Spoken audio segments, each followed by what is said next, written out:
कुछ लोग हंसेंगे, कुछ लोग मुस्कुराएंगे, कुछ लोग मुंह बनाएंगे और कुछ लोग तालियां भी बजाएंगे।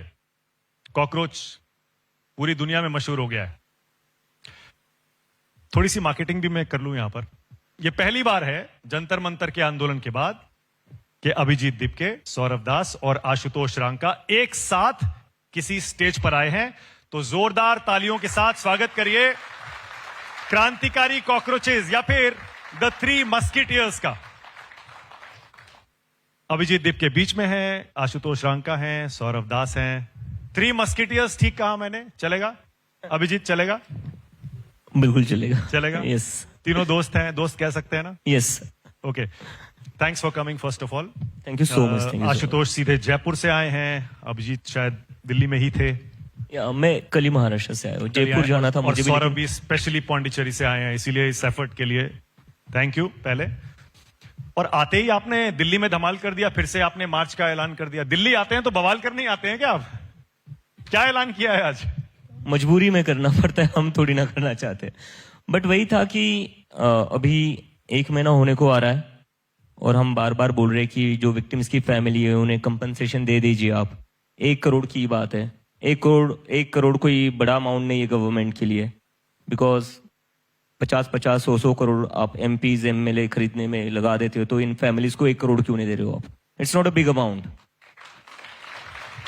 लेकिन उसमें भी अगर इतनी कंजूसी दिखा रहे हो, इतना पेटीनेस दिखा रहे हो, और I don't know what to say. मतलब 1 करोड़ देने में क्या जा रहा है विक्टिम्स की फैमिली को? This is the least any government can do. Okay, एक तो ये डिमांड हो गई, और दूसरा कि जो FIRs आपने करी है स्टूडेंट्स के ऊपर, वो वापस ली जाए। अब ज्यादातर तो हो गई है, शायद ज्यादातर हो गई है, लेकिन फिर भी अभी भी कुछ पेंडिंग है।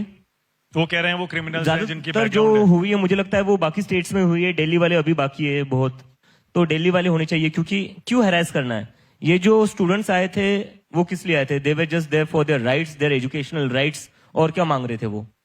कोई वोट तो नहीं मांग रहा था। अच्छा, उनका ये कहना है, पुलिस का भी ये कहना है कि जिन लोगों से केसेस वापस नहीं लिए जा रहे हैं वो लोग हैं जिनका क्रिमिनल बैकग्राउंड है। क्या आप उनके केस भी वापस चाहते हैं? नहीं, इसमें तो मेरे 2 क्वेश्चन है इसमें, कि ये जो क्रिमिनल्स थे, जो गवर्नमेंट बोल रही है कि कुछ 2600 क्रिमिनल्स जंतर मंतर आए थे, तो इन 26 क्रिमिनल्स को खुला किसने छोड़ा था? आपको पता था वो क्रिमिनल्स हैं, तो वो खुला किसने छोड़ा था? तो ये तो फिर पुलिस का फेलियर है, होम मिनिस्टर का फेलियर है, because the police comes under him. और दूसरी चीज, ये 2600 क्रिमिनल्स जंतर मंतर में घुसे कैसे? जिस जंतर मंतर पर सोनम वांगचुक भी जब वॉशरूम जाते थे उनकी वापस आते हुए चेकिंग होती थी, मेरी चेकिंग होती थी, आशु की होती थी, सौरभ की होती थी। उस जंतर मंतर के अंदर ये क्रिमिनल्स को आने कैसे दिया? तो आपकी डिमांड क्लियर है कि सारे केसेस वापस होने चाहिए? नहीं, जो क्रिमिनल्स आप कह रहे हो अगर होंगे तो करो, उनके रखो, लेकिन जो स्टूडेंट्स है, क्रिमिनल्स का नाम लेकर आप स्टूडेंट्स को मत फंसाइए। आई थिंक गवर्नमेंट वो कर रही है। ओके, यानी आपके पास एक्चुअल में डेटा है, फैक्ट्स हैं कि ऐसे स्टूडेंट्स के को भी केसेस में अभी रखा गया है? बिल्कुल, कई सारे स्टूडेंट्स मुझे कह रहे हैं कि पुलिस वाले हमें आ रहे परेशान कर रहे हैं, एक तो ये भी हो रहा है। तो अब क्या करेंगे? क्या प्लान, क्या अनाउंस क्या किया है आपने? क्या प्लान है आपका? क्या जंतर मंतर 2.0 करने जा रहे हैं? It will be India Gate 1.0। So India Gate से हम पुलिस हेडक्वार्टर मार्च करेंगे ऑन 5 सितंबर। अगर पुलिस केसेस जो स्टूडेंट्स पर लगे हुए, फेक केसेस जिनमें स्टूडेंट्स को हैरेस किया जा रहा है, वो वापस नहीं लिए जाते।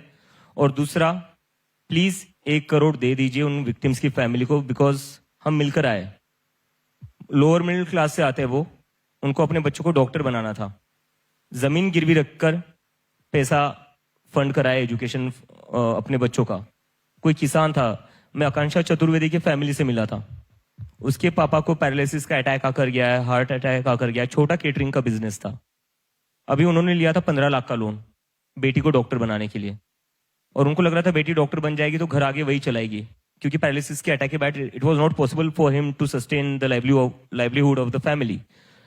तो अभी वो कह रहे कि बेटी तो चली गई, छोटा बच्चा है जिसको वो पढ़ाने वाली थी, छोटे भाई को, उसको मैं अब कैसे संभालूंगा? मैं तो कमा नहीं सकता। तो ये जो 1 करोड़ है वो इसलिए नहीं कि जस्ट टोकनिज्म। ये जो बच्चे हैं जिनकी फैमिलीज थी वो एक्चुअली फाइनेंशियल बर्डन में है, बिकॉज एवरीबडी नोज अगर हमें कोचिंग करनी है तो पैसा लेना पड़ता है। कितना पैसा लगता है आज कोचिंग करने में? ओके, अच्छा, सौरभ ने तो शायद लॉ भी किया है। सौरभ, करेक्ट? लॉ नहीं किया है। हाँ? मैं लॉ पे लिखता हूँ। अच्छा, लॉ पे, हाँ आपने लिखा भी है लॉ, सुप्रीम कोर्ट बहुत कवर भी किया है आपने as a reporter, correct? Mostly जजेस, सारे ही जजेस। बाय द वे, जो कॉकरोच वर्ड यूज किया गया था वो सौरभ के लिए यूज किया गया था। अच्छा, ये रेवलेशन है, हम तो ये समझते ओजी कॉकरोच है। नहीं, क्या ये फैक्ट है कि सौरभ के लिए ही हाँ, यूज किया गया था ये? क्योंकि तब सबसे ज्यादा यही लिख रहा था जुडिशरी के ऊपर। उस टाइम पे एक्चुअली मुझे ऐसा सारे लॉयर्स और जो रिटायर्ड जजेस है, जब ये कमेंट आया था तब उन्होंने रीच आउट करके बोला था कि ये कमेंट आपके लिए बोला गया है, क्योंकि उस टाइम पे मैं सूर्यकांत जी के ऊपर एक प्रोफाइल परस्यू कर रहा था कैरावान मैगजीन के लिए। जो लोग मेरे काम से वाकिफ है उनको पता होगा कि मैंने डीवाई चंद्रचूड़ के ऊपर भी प्रोफाइल लिखा था कैरावान मैगजीन के लिए, वैसे ही सिमिलर प्रोफाइल उन पे लिख रहा था। उसके लिए कुछ आरटीआईज वगैरह मैंने फाइल किए थे उनके ऊपर, एंड उसी टाइम पे हुआ था। तो तब उन्होंने बोला कि these young people, they don't find a job in the profession and therefore they become media, they become RTI activist, they attack the system. तो लोगों को लगा कि हो सकता है। आपको भी लगा आप ही के लिए था वो? पता नहीं, हो सकता है। हो सकता है। हो सकता है। अच्छा, सिंस आप लॉ को इतना अच्छे से जानते हैं, पढ़ाई लॉ की आपने वैसे नहीं की लेकिन वैसे स्टडी बहुत किया है, क्या ये केसेस वापस हो सकते हैं जो आप ये दूसरी डिमांड कर रहे हैं? क्योंकि सुप्रीम कोर्ट का ऑर्डर तो बड़ा क्लियर है कि जिनके क्रिमिनल बैकग्राउंड हैं उनके केसेस वापस नहीं होंगे, बाकी हो सकते हैं। देखिए, if there is a will there is a way. अगर यूनियन गवर्नमेंट के 2 मंत्री हमारे साथ बैठ के प्रेस कॉन्फ्रेंस कर रहे हैं एंड वो कुछ कमिट कर रहे हैं, तो कुछ सोच समझ के ही कर रहे होंगे। हम ये सोच समझ के चलते हैं कि सरकार में जो लोग बैठे they are competent enough to form their opinions in this manner. दूसरी बात यह है कि सुप्रीम कोर्ट ने तो उनको एक बहुत क्लियर ऑप्शन दे दिया है। हमारे संविधान में आर्टिकल 142 एक प्रोविजन है जिसके तहत सुप्रीम कोर्ट अपना एक्स्ट्रा ऑर्डिनरी पावर यूज करके कंप्लीट जस्टिस करने के लिए कुछ भी कर सकता है। वो पावर यूज करने का ऑप्शन दिया है। इसलिए 18 अगस्त को जो हियरिंग था, बहुत इंपॉर्टेंट हियरिंग था, उसमें सुप्रीम कोर्ट ने 3 बार यूनियन गवर्नमेंट के लॉयर को बोला कि आप हमें एक लिस्ट ऑफ एफआईआर्स दे दीजिए पूरे देश भर से, उसको एक झटके में हम लोग खत्म कर देंगे, क्वॉश कर देंगे। लेकिन यूनियन गवर्नमेंट के जो लॉयर थे उन्होंने कमिट नहीं किया। तो हमें लगा कि यहां पे एक साजिश चल रही है, युवाओं के साथ विश्वासघात होने वाला है, एंड इसलिए हमको ये स्टेप लेना पड़ा। तो सितंबर 5 को इसलिए हम लोग वो पीसफुल मार्च निकालेंगे, क्योंकि जो दूसरे 2 वादे थे, FIR withdrawal, guarantee to not persecute in the future, and जो कॉम्पनसेशन है फैमिलीज के लिए, वो फुलफिल नहीं हुए अभी तक। क्या आप एक बार फिर से इस मंच का इस्तेमाल करके ये भरोसा दिला सकते हैं, ये बता सकते हैं कि बंद कमरे में जेपी नड्डा और जितेंद्र सिंह के साथ आपकी बातचीत में ये वादा किया गया था इन एज मेनी वर्ड्स कि सारे केसेस वापस होंगे, कॉम्पनसेशन भी मिलेगा और इस्तीफा भी होगा? देखिए, बंद कमरे में जो बात हुई वो तो एक तरह से जेंटलमैन्स कोड भी रहता है कि you don't reveal those things.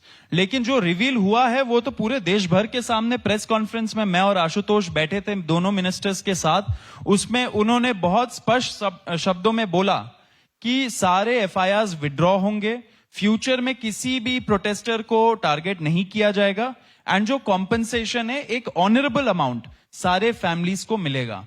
वो 25 जुलाई को किया था, आज 1 महीना कंप्लीट हो गया, अभी तक नहीं हुआ है। इसमें यह मैं जरूर कहना चाहता हूं कि जो हम युवा है, हमारे प्रेशर के वजह से बहुत सारे स्टेट्स में नोटिफिकेशंस निकले थे, जिसका लैंग्वेज भी हम लोगों ने ही डिसाइड किया था कि एफआईआर्स विड्रॉ होंगे या क्लोजर रिपोर्ट्स फाइल होंगे, क्या होगा वो सब हम लोगों ने ही, जो गवर्नमेंट का डेलीगेशन था उसके साथ मिलकर हम लोगों ने वो नोटिफिकेशन को निकलवाया था। हर स्टेट गवर्नमेंट के साथ। So they were in touch with you regularly? नहीं, उसके बाद गवर्नमेंट का एक हाई लेवल डेलीगेशन हमारे साथ टच में था, लेकिन पिछले 1-2 हफ्ते में वो लोग हम लोगों से बातचीत करना बंद कर दिया था उन लोगों ने, इसलिए हम लोग को अब फिर से रोड पे उतरना पड़ रहा है। ओके, अब आशुतोष, अब मुझे माइक उठा लीजिए। मुझे वो घटना याद दिलाते हुए अच्छा तो नहीं लग रहा है अभी जो जयपुर में हुआ, आप पर अटैक हुआ, सीजेपी के कार्यकर्ता भी थे, हमारे रिपोर्टर वहां थे श्रीवत्सन, उन्होंने रिकॉर्ड भी किया, हमने दिखाया भी था। क्या अब जब वो आप मार्च करेंगे, जयपुर जैसा कुछ हो गया तो, या फिर जंतर मंतर और कनॉट प्लेस में जो हुआ वैसा हो गया तो, आपको इस बात की कोई आशंका, कोई चिंता नहीं है? नहीं, बिल्कुल चिंता नहीं है। हमारे तो जयपुर की घटना हुई, उसके बाद हम कल जोधपुर भी चले गए। उसके बाद आज यहाँ आना था, नहीं तो आगे बाड़मेर बीकानेर के दौरे भी हमारे ऑलरेडी प्लान थे। हम लोग देखिए इन लोगों से वोट मांगने तो जा नहीं रहे हैं। हम लोग ये तो नहीं बोल रहे हैं कि अभी राजस्थान में सरपंच के चुनाव होने वाले हैं तो हम वहां पे ये तो नहीं बोल रहे हैं कि भाई कॉकरोच जनता पार्टी के सरपंच बना दो। हम तो वहां पे स्कूल्स फिक्स करने की बात कर रहे हैं। स्कूल ठीक कर दीजिए। भैंसों के तबेले में तो कम से कम स्कूल नहीं चलना चाहिए। 80 साल हो गए हैं इस देश को आजाद हुए हुए। क्षेत्रफल के हिसाब से, एरिया के हिसाब से राजस्थान सबसे बड़ा राज्य है देश का, और उसकी कैपिटल में अगर एक ऐसा स्कूल है जो भैंसों के तबेले में चल रहा है तो it's a shame for the entire country. अब बात यह है कि अगर वायलेंस हो गई तो मेरा सवाल वही है, नहीं, violence- फिर से पुलिस एक्शन हो या फिर प्रोटेस्टर्स में से कोई वायलेंस कर दे, हालात बिगड़ जाएं उस मार्च के दौरान, आपको सर डर हम नहीं? हम पिट कर आने वाले लोग हैं। मैं पिट लिया, ये पिट लिया। सारा तू बचा है बचा ना? आएगा, तेरा भी नंबर आएगा। तो हम पिटने वाले लोग हैं, हम पिट लेंगे। नहीं, लेकिन देखिए आप जाती करते हैं, पुलिस वाले भी पिटे हैं। हाँ? पुलिस वाले भी पिटे हैं। पुलिस वाले जो RAF का पिटे हैं जवान ना, भी पिटे हैं। उसके बारे में बता देता हूँ आपको। पुलिस वालों ने ही पत्थर की गाड़ी लगा रखी थी 19 जुलाई की रात को। पुलिस वालों ने वहां पर जंतर मंतर के ठीक पीछे, जहां पर हमारी कार को भी एंट्री नहीं मिलती थी, वहां पर एक ट्रक लगा हुआ था पत्थरों से भरा। अब वो ट्रक कैसे लगा हुआ था आई डोंट नो। और उसी ट्रक के पीछे लगाई थी एक डैमेज्ड कार।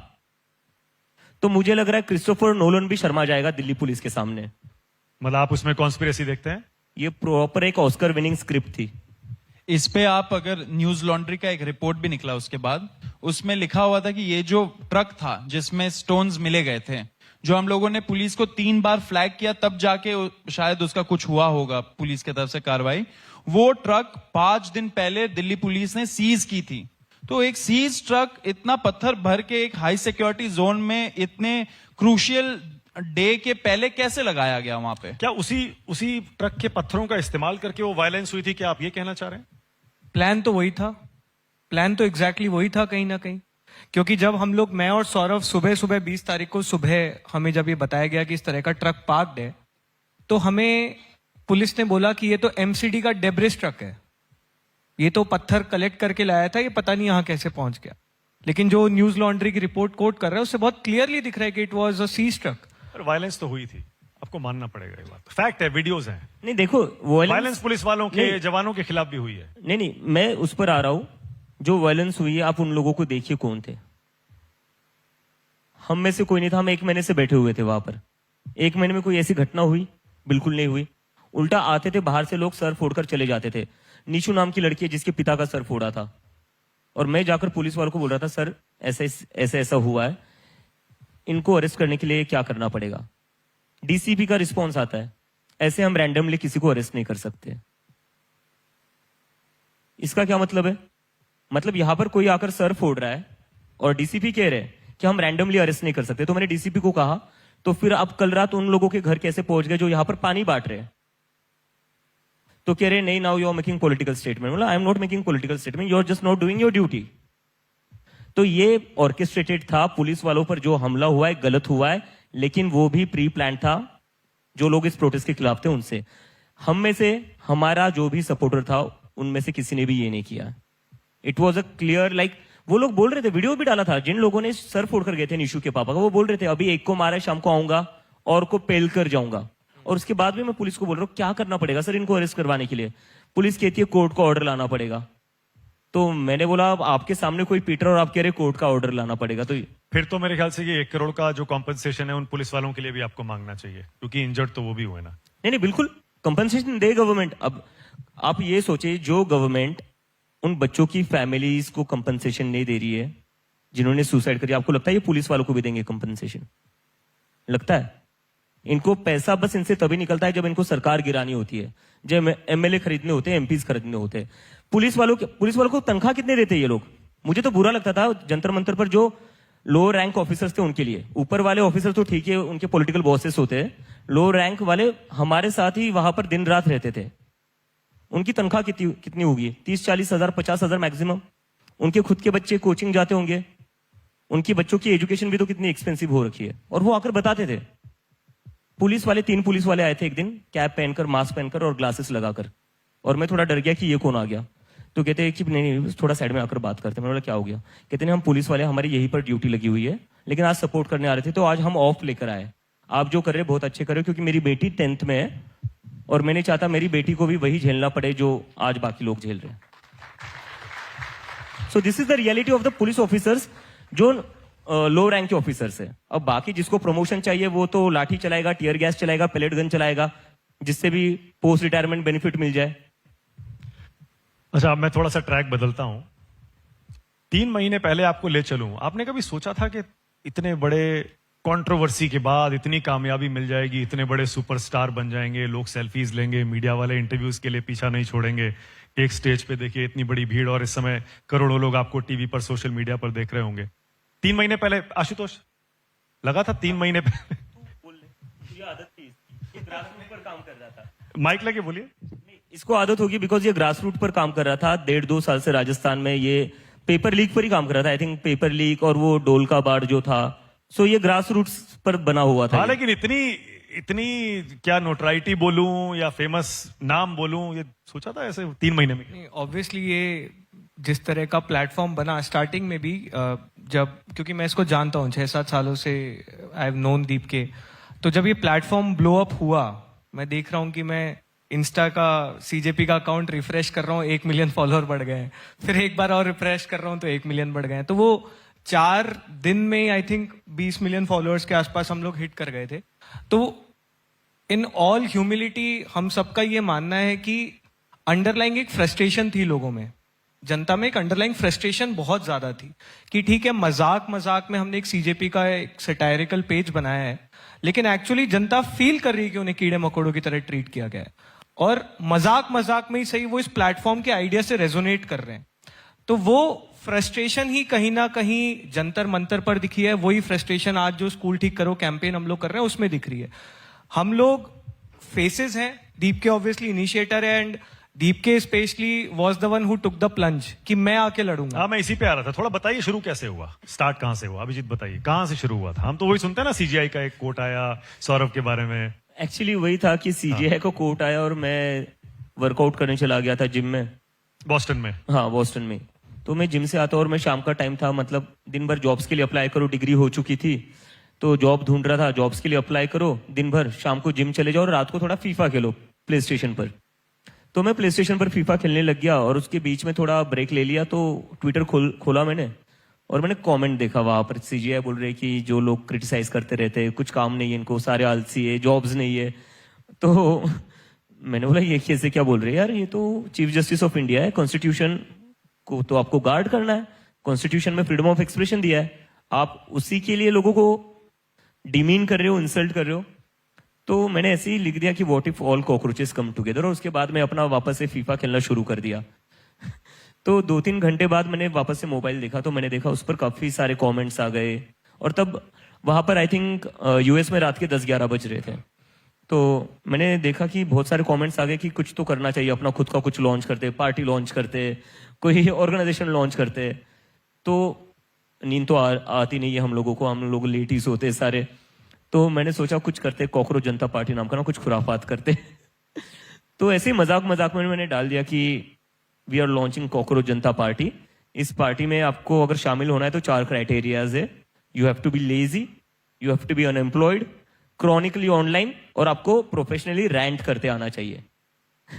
जो वर्ड्स यूज किए गए थे डिमीन करने के लिए, एंड आई थिंक वो कहीं ना कहीं लोगों से क्लिक करे, बिकॉज लोग भी ह्यूमिलेटेड फील कर रहे होंगे। लाइक आपने ये ट्वीट कर दिया? हाँ, ये मैंने ट्वीट कर दिया था। ठीक है, फिर? और मतलब अगर मुझे पहले पता होता ना ये इतना बड़ा होने वाला है, तो मैं इसका जो मेंबरशिप फॉर्म था वो अपनी पर्सनल ईमेल आईडी से नहीं बनाता, मैं थोड़ा डोमेन खरीद लेता, सर्वर बना लेता। तो मैंने अपनी पर्सनल ईमेल आईडी से वो एक गूगल फॉर्म बना दिया। मैं भी आलसी हूं ना। तो और ग्राफिक्स बना लिया एआई से। हाँ। तो वो मैंने लगा दिया चश्मे वाला कॉकरोच और कॉकरोच जनता पार्टी। वेबसाइट बनाया पहले? हाँ? पहले वेबसाइट बनाया? नहीं, वेबसाइट बना नहीं था अभी तक बस गूगल फॉर्म बना था। ठीक है, फिर? तो मैंने देखा कि मैंने पोस्ट कर दिया वो, और उसके बाद मैं देख रहा हूँ कि गूगल फॉर्म पर कुछ 1-2 घंटे में आ गए 5000 रजिस्ट्रेशन। मैं बोला ये क्या हो रहा है? तो 5000 रजिस्ट्रेशन देखकर मैं थोड़ा कंफ्यूज हो गया, लाइक कि ये क्या हो रहा है, क्योंकि मैं एक्सपेक्ट कर रहा था 200 आएंगे, 300 आएंगे, ट्विटर पर रीच ही कितनी मिलती है। लेकिन वो 5000 जब रजिस्ट्रेशन आए विद इन 2 आवर्स, तब मुझे लगा कि ये फैल चुका है। शायद किसी ने लिंक डाउनलोड करके लिंक लेकर टेलीग्राम पर फैला दी हो, व्हाट्सएप पर फैला दी हो, आई डोंट नो। तो मुझे वहां पर लगा कि people are connecting with it. तो उसके बाद वो 5,000 देखने के बाद मैं बोला अब करना क्या, मुझे तो आइडिया नहीं है अब इसका करना क्या। तो मैं सो गया।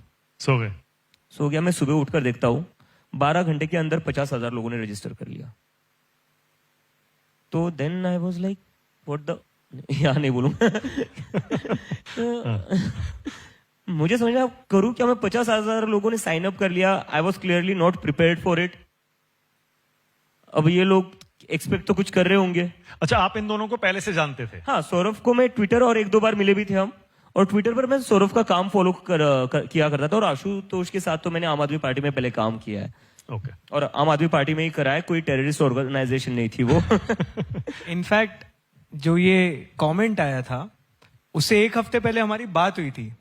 तो दीपके ने बोला था भाई यूएस में जॉब वॉब देख रहा हूँ, क्या करना है? हाँ। कैसे लगती है जॉब? तो मैंने बोला मेरे को पता होता तो मैं यूएस जाता ना, मैं लंदन नहीं जाता। ये लिटरली हमारी 1 हफ्ते पहले बात हुई है। क्योंकि हम लोगों के सिमिलर प्रोग्राम्स थे। मास्टर्स इसने पब्लिक रिलेशंस में किया था, मैंने पब्लिक पॉलिसी में किया था। तो कहाँ उस से तरह- किया था? मैंने एलएसी से किया था जी। तो हम लोग पहले से एक दूसरे को जानते थे। और ही इज समवन जो हमेशा से कॉम्स में बहुत स्ट्रांग रहा है। ट्विटर पे स्पेशली क्या लिखना है, कैसे लिखना है, किस तरह से आर्टिकुलेट करना है। तो हम लोग हमेशा से टच में थे। और फिर ये चीज हुई, इसने ये कर दिया और मैंने इसको टेक्स्ट किया भाई ये क्या चल रहा है ये? तो मतलब 10 मिलियन, 20 मिलियन, 25 मिलियन फॉलोअर्स हो जा रहे हैं। तो उसने बोला भाई मेरे को भी समझ में नहीं आ रहा है ये हो क्या रहा है। अच्छा, तो पहले आप दोनों बात कर रहे थे? नहीं, सबसे पहले मेरी जो बात हुई, हाँ, पहले सौरभ से I forgot बात that, I forgot that। पहले ये लोग टच में आए। इसकी सबसे ज्यादा फॉलोइंग तो इसकी थी ट्विटर पर। मेरे कुछ 10-15 हजार होंगे, इसके तो कुछ 80-90 हजार। तो मैंने ट्वीट तो कर दिया था, तो मैंने इसको डीएम कर दिया। और तब तक मुझे नहीं लगता उसके 2-3 महीने, मतलब we hadn't talk in between, क्योंकि बहुत टाइम हो चुका था बीच में बात करके। तो मुझे भी शर्म आ रही थी कि थोड़ा सीधा भेज भी रहा हो तो क्या यार ट्वीट एम्पलीफाई कर दे। तो मैंने इसको जस्ट बोला कि I just want to see how the people react to this idea. अगर हो सके तो तू इसको थोड़ा रिट्वीट कर दे, तेरी फॉलोइंग थोड़ी ज्यादा है। तब हमारी बात हुई थी। उसमें मैंने लिखा था कि come on folks, this is too good, sign up. तो फिर मुझे याद है 24 घंटे हुए होंगे वो लिंक के online, and it blew up. And उसके बाद मुझे दीपके का कॉल आया था कि यार ये तो बहुत ज्यादा बड़ा हो गया, इतना तो एक्सपेक्ट ही नहीं किया था, अब क्या करें? मैं बोला टेक अ चिल पिल, देखते हैं क्या होता है। यूथ सेंट्रिक इश्यूज उठाते रहना उसमें। इसमें बोला था कि एक आरटीआई का वर्कशॉप कर दो, क्योंकि मैं आरटीआई वगैरह बहुत फाइल करता था एंड ही वाज अवेयर। तो बोला कि एक आरटीआई वर्कशॉप प्लान कर सकते हैं। मैं बोला वो भी कर सकते हैं। हाँ। अच्छा, फिर उसके बाद मेरे वेबसाइट दिमाग में तो बनाया? ये था ना कि अब लोगों ने तो साइन अप कर लिया है, लेकिन मैं क्लूलेस बैठा हूं कि करना क्या है। क्योंकि मैं तो एक्सपेक्ट ही नहीं कर रहा था। मैं तो सोच रहा था मैं थोड़ा पॉलिटिकल सटायर कर रहा हूँ, उसके बाद मैं अपनी बॉस्टन वाली लाइफ में खुश हूँ, दोस्तों से मिलूंगा, बाहर जाऊंगा, पीएस खेलूंगा अपना। लेकिन अब ये हो गया, then I was really clueless. लेकिन जैसे जैसे फॉलोइंग बढ़ती गई, फिर लगा कि नहीं यार इसको कुछ करना तो चाहिए। तो तब तक मैं सोच रहा था इसको वर्चुअली रखते हैं, और विद इन 4 days बीजेपी को ओवरटेक कर लिया। That is when I knew. Instagram पे? इंस्टाग्राम पर। नहीं तो पहले वेबसाइट बनाया? सॉरी, वेबसाइट बन गई। हाँ। फिर 50,000 फॉलोअर्स के बाद हमने वेबसाइट, सॉरी मेंबर्स के बाद में हमने वेबसाइट बना दी। फिर बाद में देखा कि वो 1 लाख हो गया, 2 लाख हो गया। तो मुझे लगा अब तो सोशल मीडिया चैनल लॉन्च कर देना चाहिए अपना। तो मैंने मजाक मजाक में और एक सटायर कर दिया, CJP 2029 Insta, Twitter handle. Okay. हाँ। और उसके ऊपर बोल दिया ये हमारा इलेक्शन सिंबल होगा। ये पूरा सटायर था उस टाइम तक। ठीक है। और फिर बाद में लगा कि नहीं यार इंस्टाग्राम भी कर लेते, जबकि मुझे इंस्टाग्राम का ज्यादा आइडिया नहीं था। मेरे अपने ही 200 फॉलोअर्स थे, और वो भी वही थे जिनको मैं लाइफ में at some point of time मिला हूँ। सो ऐसा कुछ नहीं था कि मेरे इंस्टाग्राम पर, मुझे इंस्टाग्राम ज्यादा चलाना भी नहीं आता था। Twitter I was very good with Twitter मुझे आता था। तो इंस्टाग्राम शुरू कर दिया। मुझे लग रहा था 10-15 हजार फॉलोअर्स आ जाएंगे। मैं देख रहा हूँ 10-15 हजार फॉलोअर्स तो स्टार्टिंग में ही आ गए आधे घंटे में। And that number is just increasing by 10 times every passing minute. और 4 दिन में बीजेपी को ओवरटेक कर दिया। तो मैं बोला ये क्या हो गया। तो क्लियरली समझ नहीं आ रहा था करना क्या है। इसलिए उसके बाद मैं थोड़ा कंफ्यूज था कि अब करना क्या है। Like I am not somebody who is very comfortable on camera. Photo खिंचाना भी मतलब ऑकवर्ड फील करता हूँ। तो ऐसा भी नहीं है कि मैं अभी तो नहीं लगता है? अभी नहीं, अभी आदत हो गई जंतर मंतर की वजह से। हाँ, बट स्टिल अभी भी कोई सेल्फी खींचने बोलेगा मैं थोड़ा ऑकवर्ड फील करता हूँ। ओके। और जब बढ़ने लगे फॉलोअर तो फिर कब डिसाइड हुआ कि चलो भैया आप चलते हैं दिल्ली और नहीं, वो करते तब- हैं लॉन्च सीजेपी ढंग से? वो तब हुआ जब बोला गया नेशनल सिक्योरिटी थ्रेट है। वो बात it hurt me a lot, because बचपन से प्यार किया है यार देश से। लाइक इसी देश में पले बड़े हैं, इसी देश का नेशनल एंथम गाया है हर 15 अगस्त को। बचपन से हर 15 अगस्त हो, रिपब्लिक डे हो, ए आर रहमान का माँ तुझे सलाम सुनते हैं, वो देखकर बड़े हुए। बॉर्डर मूवीज देखकर बड़े हुए, चक दे इंडिया, स्वदेश, इस टाइप की मूवीज देखकर बड़े हुए। And you are calling us national security threat, and that too for what? मतलब चलो ठीक है, मैंने कोई प्रॉब्लमेटिक कमेंट किया होता मैं समझ लेता, या मैंने पीएम का भी कोई हार्श क्रिटिसिज्म किया होता मैं समझ लेता, क्योंकि ये लोग पीएम की जब आप क्रिटिसाइज करते हो तब ये जनरली बोल देते हैं कि नेशनल सिक्योरिटी थ्रेट ही है। बट ये तो पॉलिटिकल सटायर था, it was just a joke. Cockroach जनता फिर पार्टी। आपको वो बात हर्ट कर गई है, फिर हाँ, आपने डिसाइड बिकॉज किया मुझे कि यूएसए में जो लोग जान रहे थे वो मुझे देखकर, मेरा स्किन टोन देखकर क्या बोलेंगे, ही इज एन इंडियन। मुझे पहले इंडियन देखकर ही, बोलकर ही तो देखते होंगे ना कि ब्राउन लड़का है, ही इज एन इंडियन। मुझे मेरे बॉस्टन यूनिवर्सिटी में हर कोई इंडियन गाय अभिजीत। तो मतलब जब मैं इंडियन पासपोर्ट पर एक अब्रॉड कंट्री में हूं, एक फॉरेन कंट्री में हूं मैं, जहां पर मुझे एज एन इंडियन जाना जाता है, और आपको पता है जब आप अब्रॉड जाते हो आपके साथ थोड़ा रेसिज्म होता है, because you are of a different colour. तो जब आपके साथ वो ऑलरेडी होता है, मेरे बॉस्टन बिकॉज वहां पर बहुत ही प्रोग्रेसिव और लिबरल लोग हैं, तो वहां ऐसा कुछ हुआ नहीं मेरे साथ, लेकिन स्टिल एक रहता है थोड़ा। तो जब आपके कंट्री का सिटीजन किसी और कंट्री में है, जब वहां पर चांसेस है कि लोग उसको अलग तरीके से देखे, अलग तरीके से ट्रीट करें, तब आपकी अपनी ही गवर्नमेंट आपको नेशनल सिक्योरिटी थ्रेट बोलती है। आप तो संभाजी नगर में ही पैदा हुए थे? हाँ, संभाजी नगर में पैदा हुआ सारी हूं। पढ़ाई भी आपकी मेरी वहीं हुई? सारी स्कूलिंग वहां पर हुई है। मेरा सरकारी स्कूल में पढ़े हैं? नहीं, सरकारी नहीं, प्राइवेट स्कूल प्राइवेट में पढ़े? Yes yes. सरकारी स्कूल में पढ़ता तो इतना आगे नहीं जा पाता।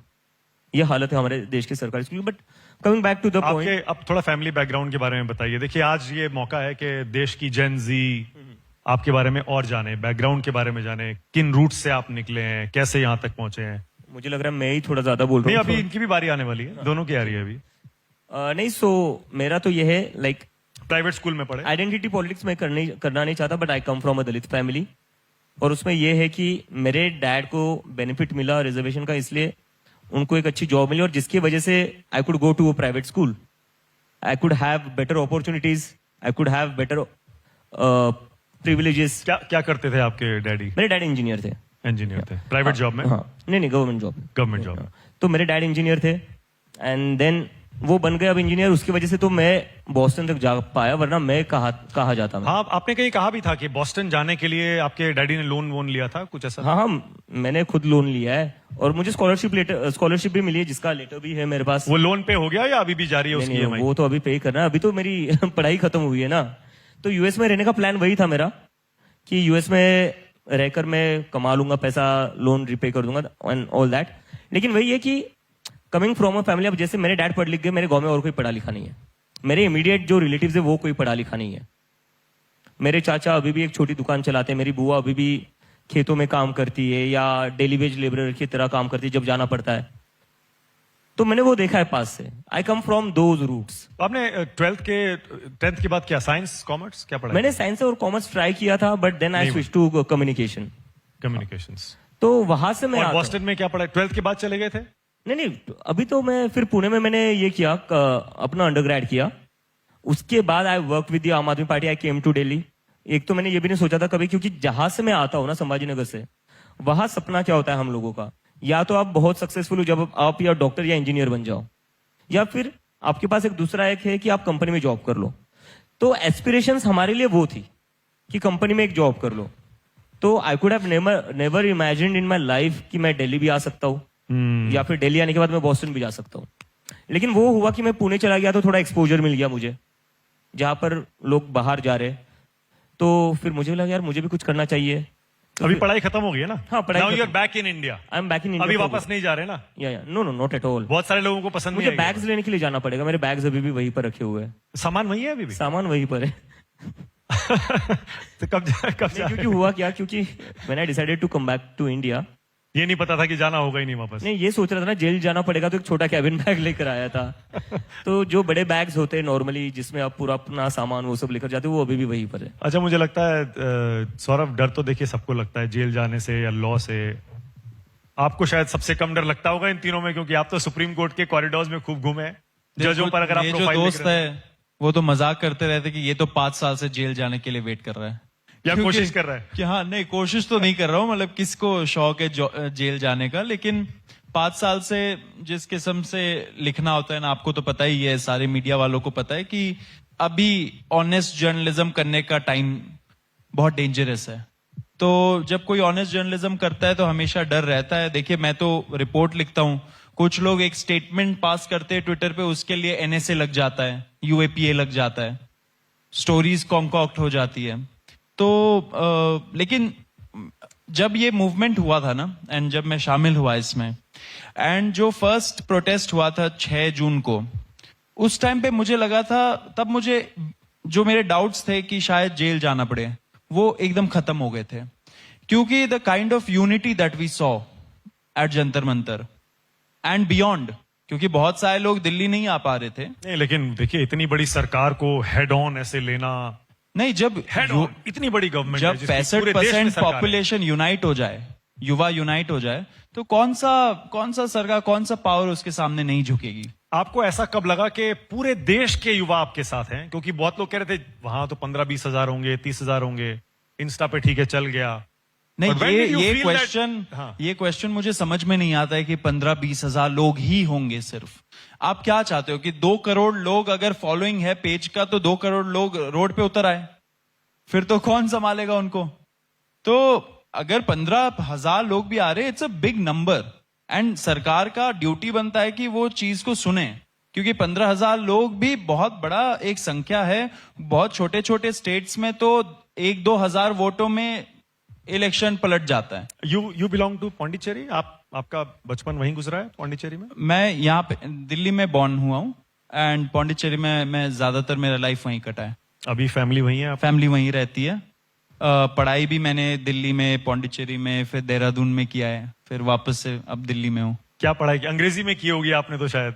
एक अच्छे से बढ़िया से स्कूल में पढ़े होंगे। नहीं, नॉट मतलब- लाइक अभिजीत। ऐसा नहीं है। माई मदर, मेरा स्टेट बोर्ड था। मेरा भी सीबीएसई बोर्ड था। सीबीएसई भी अब आपको पता ही है कि क्वालिटी कैसा रह गया है, लेकिन सीबीएसई बोर्ड था। हाँ, थोड़ा सा इंटरनेशनल एक्सपोजर था पौंडीचेरी में, क्योंकि it's a little bit of a cosmopolitan kind of place. That shows. तो वहां पे पढ़ाई लिखाई किया, फिर मैंने So you had a good background, good family background, no नहीं, not struggles really, as it was such? Mostly my mother. मेरी मम्मी ने ही मुझे बड़ा किया, तो a lot of strength that I have in me, it comes from my mother. उन्होंने अकेले बड़ा किया है आपको? एक तरह से उन्होंने ही मुझे बड़ा किया। तो whatever I am, it is because of her. उनका she is the most courageous person also that I have seen in life, and उनके वजह से ही मैं जो लिख पाता हूँ, कर पाता हूँ, उनकी वजह से ही है। फिर मैंने जर्नलिज्म एंड मास कॉम पढ़ा। फिर मेरा भी प्लान था कि मैं कोलंबिया यूनिवर्सिटी जाऊं। लास्ट ईयर कोलंबिया यूनिवर्सिटी में हो गया था मेरा इन्वेस्टिगेटिव जर्नलिज्म का मास्टर्स, लेकिन मैं गया नहीं। एंड अब अगर प्लान करता हूं जाने के लिए, तो ये लोग बोलते हैं कि बिल्कुल नहीं, अभी तो नहीं जा सकते। अब नहीं जाने देंगे। अच्छा, लगे हाथों आप उन एलिगेशंस का जवाब देना चाहते हैं कि दिल्ली में 8-10 लाख के रेंट का घर है, ये तो पता नहीं इसका पैसा कहां से आता मुझे इस है? पर पूछना है, नया ले लेना। अगर हर महीने तू 12-12 लाख दे रहा है तो Exactly. मुझे लगता है जो लोग ऐसा एलिगेशन बनाते हैं, देखिए एक तो मैं बहुत इम्प्रेस्ड हूं ऐसे लोगों से। क्यों? क्योंकि एक एक्स्ट्रा ऑर्डिनरी एबिलिटी है कि आप एक पूरा इल्यूजन बनाइए, ठीक है, किसी चीज के बारे में, और उस इल्यूजन के ऊपर आप पूरा वेंट आउट करिए, आप उस पे रेज दिखाइए, उसको आप क्रिटिसाइज करिए। मतलब कि अगर किसी के पास 10 लाख रुपए महीने होता, तो वो पूरा बंगलो नहीं खरीद लेता। उसका डाउन पेमेंट करके आज मैं ओन कर रहा होता वो बंगलो। तो जब टाइम आएगा मैं उसको रिवील भी कर दूंगा। लेकिन ऐसे जो लोग हैं, उनको मुझे लगता है कि हमें डिग्निफाई नहीं करना चाहिए। नहीं, पर आपने तो response। डेफेमेशन किया है ना?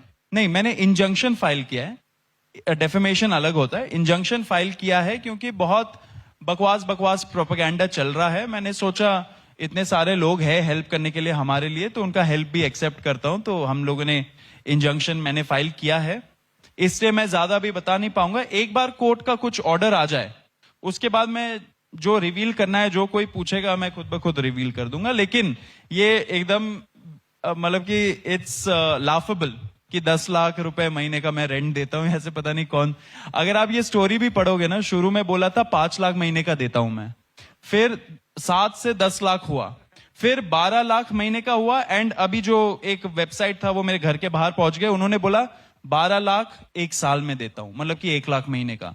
तो इनको ही क्लियर नहीं है कि मेरा रेंट कितना है। मेरा जो ब्रोकर है उसका बहुत भाव बढ़ने वाला है जब मैं रिवील करूंगा मेरा रेंट क्या है। बेसिकली आरोप ये है ना कि पता नहीं कहां से इतना पैसा लाते हैं, इनका लाइफस्टाइल देखिए। मुझे तो कहां लगता है रहते कि हैं। बहुत दुर्भाग्यपूर्ण चीज है, हमारा देश का युवा काफी केपेबल है कि खुद का रेंट पे कर ले। मैं 5 साल से काम कर रहा हूं, एंड अच्छा ही मुझे लगता है मैंने काम किया है, बहुत लोग मुझे सपोर्ट भी करते हैं। अच्छा, मैंने जो पेमेंट वगैरह होता था हम लोग का मीडिया इंडस्ट्री में, अच्छा ही मिलता था मुझे, तो मैं सक्षम हूं वो रेंट पे करने के लिए, जो भी रेंट है। And it is definitely not as it is being not 10 lakh, not 10 lakh per month obviously. 9-10 तो लाख अभी कैसे खर्चा चला रहे हैं? अब तो आजकल काम कर रहे हैं, कुछ नहीं कर रहे, शायद मीडिया तो छोड़ दिया अभी अब 1 आपने। महीने से तो बंद है। तो अभी क्या करेंगे, कैसे खर्चा चलेगा? हम भी वही सोच रहे। वही सोच रहे हैं। लेकिन सर मुझे ना इस पर एक बात कहनी है। अब जैसे चलो ठीक है, मुझे थोड़े प्रिविलेजेस मिले लाइफ में, आशुतोष को प्रिविलेजेस मिले, ये भी लंदन स्कूल ऑफ इकोनॉमिक्स से पढ़कर आया है, सौरभ को भी प्रिविलेजेस मिले, अच्छा लाइफस्टाइल है इसका, आशु का भी अच्छा है, मेरा भी लाइफस्टाइल अच्छा है। लेकिन उसके बाद भी अगर हम किसी के लिए लड़ रहे हैं, isn't that good that we are using our privileges for the common good or common cause or a really good cause? क्यों हम ये मेंटालिटी बना रखे हमने? नहीं, वो मैं बताता हूं, और मैं चाहूंगा कि आशुतोष भी इसका जवाब दें, क्योंकि आशुतोष आपके साथ पहले से भी जुड़े हैं।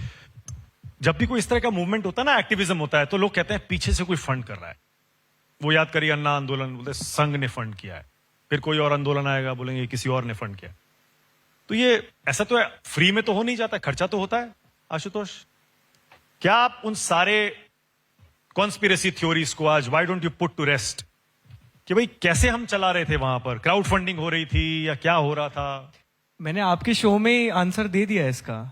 सारा का सारा पैसा पीएम केयर्स फंड से आया हमारे आंदोलन को।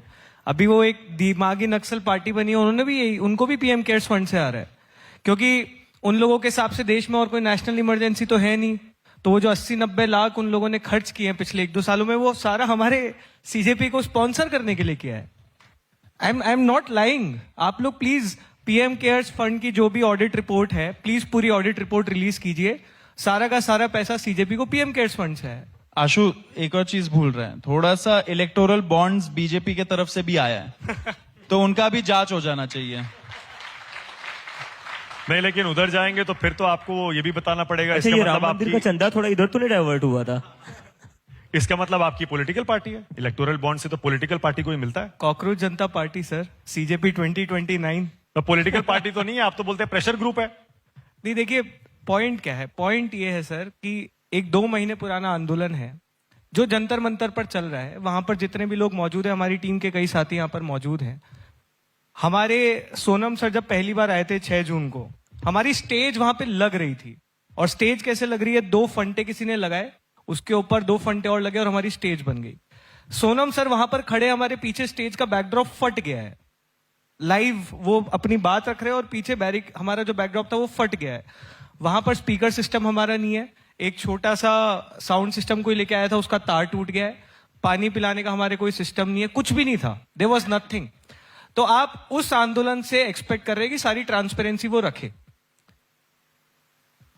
एक ऑर्गेनाइजेशन है जो बीजेपी की एफिलिएट है, खुद को इंडिपेंडेंट बनाती है, 100 साल से पुरानी ऑर्गेनाइजेशन है, वो अनरजिस्टर्ड चल रही है वो ऑर्गेनाइजेशन अभी तक। उससे आज तक किसने अकाउंटेबिलिटी मांगी?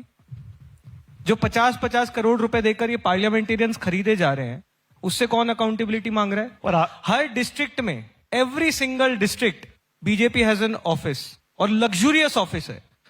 हमें भी और लगता है आगे कि तो कभी देखिए, एंट्री कर अगर पाए तो आपको- अच्छा लगेगा। अगर आपको नेशन वाइड ऐसे कैंपेन और चलाने हैं, आपको पैसा तो जुटाना पड़ेगा। नहीं, तो बिल्कुल क्या जुटाना सोच रहे पड़ेगा। हैं? क्राउड फंडिंग करेंगे? कैसे बिल्कुल exactly same model. Jantar Mantar पे ऑब्वियसली थोड़ा अनस्ट्रक्चर्ड था, क्योंकि बहुत तेजी से बहुत सारी चीजें हो रही थी, तो थोड़ा सा एडहॉक सिस्टम था।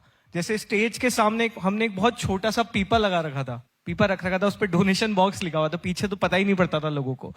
कई लोग आते थे, बोलते थे कि हम सपोर्ट करना चाहते हैं, तो हम यही बोलते थे we don't want to take cash, आप इन काइंड सपोर्ट कर दीजिए। तो जैसे किसी ने आए, उन्होंने बोला छत्तीसगढ़ से एक बिजनेसमैन आए थे, तो हमने बोला आप कारपेट्स लगा दीजिए यहाँ पे, रोड पे यहीं पे लोग सोते हैं, दिक्कत होती है, आप कारपेट्स लगा दीजिए। किसी ने मेरे को रीच आउट किया कि मैं सपोर्ट करना चाहती हूँ, तो मैंने बोला मैम आप थोड़े से तिरपाल स्पॉन्सर कर दीजिए। इस तरह से हमारा पूरा सिस्टम चला है। और ऑब्वियसली अब क्योंकि आंदोलन बड़ा हो गया है, मूवमेंट बड़ा हो गया, तो the same model will become a bit more structured, कि इसको एक थोड़ा सा ऑर्गेनाइज तरीके से, थोड़ा सा और फॉर्मल तरीके से करेंगे। बट आइडिया अभी भी वही है कि it has to be a crowd sourced, crowd funded movement, क्योंकि हम चाहते हैं कि ये आंदोलन जो हम बोल रहे हैं for the youth, of the youth, by the youth, financially भी उसी तरह ऑपरेट करे। हम नहीं चाहते हैं कि जिस तरह से देश में पॉलिटिकल पार्टीज ऑपरेट करती हैं, जहां पे वो बड़े बड़े बिजनेसमैन से पैसा लेती है, फिर पूरा कॉम्प्रोमाइज होता है, इंस्टीट्यूशनल इंटेग्रिटी कॉम्प्रोमाइज होती है। We want to be different. तो जो भी होगा, जैसे भी होगा, जनता संभालेगी। It will just be a bit more structure. ठीक है, ओके। अब ये भी बताइए, आपके सारे झगड़े बीजेपी से ही क्यों होते हैं? लोग कहते हैं कि आप ऑपोजिशन के हाथों में खेल रहे हैं, उसकी कठपुतली हैं। आपने बीजेपी को, बहुत सारे लोग तो ये भी लिखते हैं, बीजेपी को सत्ता से हटाने की सुपारी ले ली, ऐसे लोग बोलते हैं। बाकी सारी पॉलिटिकल पार्टीज के बारे में आप कुछ नहीं कहते, चाहे उनकी गवर्नमेंट किसी भी और स्टेट में हो। ऐसा क्यों है, बताइए। महाराष्ट्र मेरा घर है। अब मैं अपने घर के स्कूल्स में जा रहा हूं। राजस्थान आशु का घर है, वो अपने घरों के स्कूल में जा रहा है। सौरभ दिल्ली में रहता है, और पौंडी, वहां पर भी वही लोग हैं। तो अब हमारी गलती है कि आपने इतने सारे स्टेट्स जीत लिए। तो आप इन स्टेट से स्टार्ट कर रहे हैं? हम हमारे होम स्टेट से स्टार्ट कर रहे हैं। और रही बात बाकी स्टेट्स में जाने की, तो जाएंगे, वहां पर भी जाएंगे ना। झारखंड तो नहीं गए? हाँ, झारखंड नहीं गए? नहीं, झारखंड के जो प्रोटेस्ट चल रहा था, वहां पर देवेंद्र महतो जो थे, वो उस मूवमेंट को लीड कर रहे थे। हमारी टीम गई थी, सीजेपी की टीम गई थी। हम नहीं चाहते कि हम हर जगह जाए और हम हमारा चेहरा चमकाए, जो हम पहले से कह रहे थे। Don't make anybody hero overnight. और लोगों को आगे आना चाहिए, और जो जो लोग आगे आएंगे हम उनको सपोर्ट करेंगे। And that was our stand कि इस मूवमेंट को बैक एंड से हम सपोर्ट करेंगे, जो हमने किया। और हमें वही तो चाहिए ना। अब आप कहेंगे कि जो छोटी बच्चियां वीडियोस बना रही थी प्रोटेस्ट कर रही, आप वहां क्यों नहीं गए? उनको सपोर्ट करना हमारा काम है। हम नहीं चाहते कि हर जगह जाकर हम प्लेटफॉर्म उनका हाईजैक कर ले, या फिर हम ही चमका ले खुद को, क्योंकि that is not our idea. Our idea is India में जितने ज्यादा प्रेशर ग्रुप बनेंगे, that is good for the democracy. पर पॉलिटिक्स में जाने का रास्ता तो खुला है ना? अभी तो हम सोच नहीं रहे, क्योंकि जाकर करेंगे क्या सर? अभी सोचा नहीं है? नहीं, क्योंकि अगर पॉलिटिकल पार्टी बना देते तो उस पार्टी को बचाने में ही पूरा टाइम लग जाएगा। एक दिन ईडी आ जाएगी चाय पीने, दूसरे दिन सीबीआई आ जाएगी, फिर आईटी आ जाएगी, और क्या पता किसी दिन इन दोनों को ही प्राइवेट जेट में बिठाकर गुवाहाटी लेकर जाएंगे। अच्छा, मैं तीनों से पूछ रहा हूं, तीनों की आइडियोलॉजी क्या है? देखिए, आजकल तो लेफ्ट होता है, राइट होता है, सेंटर होता है। कुछ आइडियोलॉजी के बारे में सोचते हैं? क्या आइडियोलॉजी है आपकी? खुद को क्या मानते हैं, लेफ्ट, राइट या सेंटर? हम तो शुरू से बोल रहे हैं कि हम लोग संविधान में विश्वास रखते हैं। संविधान की जो आइडियोलॉजी है वो हमारी वो आइडियोलॉजी तो है। सेंट्रिस्ट मानी जाती है। उसको जो भी मानिए, लेकिन जो भी आज का संविधान है हमारा, उस पे हम लोग भरोसा करते हैं। Right to equality, right to quality education, right to speedy trial, right to freedom of speech, right to peacefully protest. ये सारे बहुत अच्छे तरीके से हमारे संविधान में लिखा गया है, उसका ही हम लोग पालन कर रहे हैं। हमारा देश बहुत आगे बढ़ जाएगा। संविधान आपकी आइडियोलॉजी है? बिल्कुल, Correct? अभिजीत, लेफ्ट, राइट या centre? Sir, left right centre कब इन्वेंट हुआ है? पिछले 150-200 साल में। उसके पहले क्या है, आप लोगों से आइडियोलॉजी पूछते थे? आई थिंक आइडियोलॉजी जो है वो आपको लिमिट कर देती है इन अ सर्टन वे, और उसकी वजह से हो क्या रहा है, that is giving birth to this cancel culture, जहां पर आप डायलॉग नहीं कर रहे हो, आप हर किसी को कैंसिल कर रहे हो। कौन सा कैंसिल कल्चर? कैंसिल कल्चर, जहां पर आप लोगों को बस डिसमिस कर देते हो for like they belong to some other. तो आप किसी आइडियोलॉजी में बनना नहीं चाहते? नहीं, मैं कहता हूं कि we are secular, we are democratic. जो वैल्यूज है, हमारी वैल्यूज वो है। लेकिन ये आइडियोलॉजी की वजह से हो क्या रहा है, हमारा पोलराइजेशन क्यों इतना एक्सट्रीम हो चुका है? क्योंकि हम झगड़ रहे। डायलॉग तो करो, बात तो करो, एक दूसरे को समझ कर तो लो। Ashutosh, exactly same. मतलब मैं आप लेफ्ट राइट सोचते ही नहीं है? मेरे को एक्चुअली कॉन्सेप्ट ही बहुत प्रॉब्लमेटिक लगता है। ऐसा क्यों नहीं हो सकता कि मैं लेफ्ट के कुछ इश्यूज से एग्री करूं, उनके कुछ आइडिया से एग्री करूं, और राइट के कुछ आइडिया से एग्री करूं? ऐसा क्यों नहीं हो पा रहा है? आप अमेरिकन पॉलिटिक्स को स्पेशली अगर आप फॉलो करें, उनकी सबसे बड़ी प्रॉब्लम क्या है? They have become binary now. Everything is you have to choose the Democrats और the Republicans. There is no other option. Why do we want to become that? नहीं बनना मेरे को। कुछ मुद्दे हैं जिन पे मैं पूरी तरह से मानता हूं कि लेफ्ट का जो पॉइंट ऑफ व्यू है सही है, कुछ मुद्दे हैं जिसपे मैं मानता हूं कि राइट का पॉइंट ऑफ व्यू सही है। बट जो दीपके ने चीज बोली, वैल्यूज हमारी क्या है, what do I believe in terms of my value system? I believe in the idea of secularism. I believe in the idea of social justice. I believe in the idea of democracy. और उसी तरह से हम operate करते हैं। अब इसको आप आर्टिकुलेट करके सेंट्रिस्ट बोले, लेफ्टिस्ट बोले, राइटिस्ट बोले, वो डिस्कशन मतलब बस एक थेरेटिकल डिस्कशन है। ठीक है। सबसे बड़ी प्रॉब्लम मेरे को लगता है इस समय देश में ये है कि हर चीज को आइडियोलॉजी के एंगल से देखा जाता है। ओके। हम इश्यूज बेस्ड बात नहीं कर रहे हैं, हम लोग असल मुद्दों की बात नहीं कर रहे हैं, हम हर चीज को एक स्पेक्ट्रम में जज करने की कोशिश कर रहे हैं। ओके, अब मैं चाहता हूं Does everyone agree that the education system of this country needs to be fixed? It should be a yes. If you are from the left wing or the right wing or you are a centrist, everyone should agree that हमारे देश में सरकारी स्कूलों की हालत खराब है और सरकार का एक कर्तव्य होना चाहिए कि पब्लिक हेल्थ और पब्लिक एजुकेशन को फिक्स करे। इसमें आप चाहे लेफ्ट विंग से हो चाहे राइट विंग से, उससे फर्क नहीं पड़ता। Fair enough, fair enough. मैं चाहता हूं एक एक शब्द में तीनों आप अपने आप को इंट्रोड्यूस करें। मैं अभी भी समझ नहीं पा रहा हूं आपको कैसे इंट्रोड्यूस करूं, यंग लीडर बोलूं, एक्टिविस्ट बोलूं क्या बोलूं मैं, इसीलिए मैंने 3 मस्किटियर्स और क्रांतिकारी कॉकरोच बोला। आप अपने आप को, आशुतोष आप ही शुरू करिए। How would you introduce yourself? आप कौन हैं, क्या हैं, क्या कहेंगे अपने बारे में? कम शब्दों में प्लीज, 1-2 शब्दों में, 3 शब्दों में हो तो बेस्ट है। बहुत ही डिफिकल्ट है। I will probably call my self cockroach now, क्योंकि अब मैं ट्रूली अनएम्प्लॉयड हूं और मैं दिन भर ऑनलाइन रहता हूं। तो जो दीपके की डेफिनेशन इसने स्टार्ट की थी, तो I am truly a cockroach. Cockroach, unemployed and online. Unemployed. मैं बोल देता हूँ, आशु कॉकरोच है, दीपके वायरस है, मैं पैरासाइट हूँ।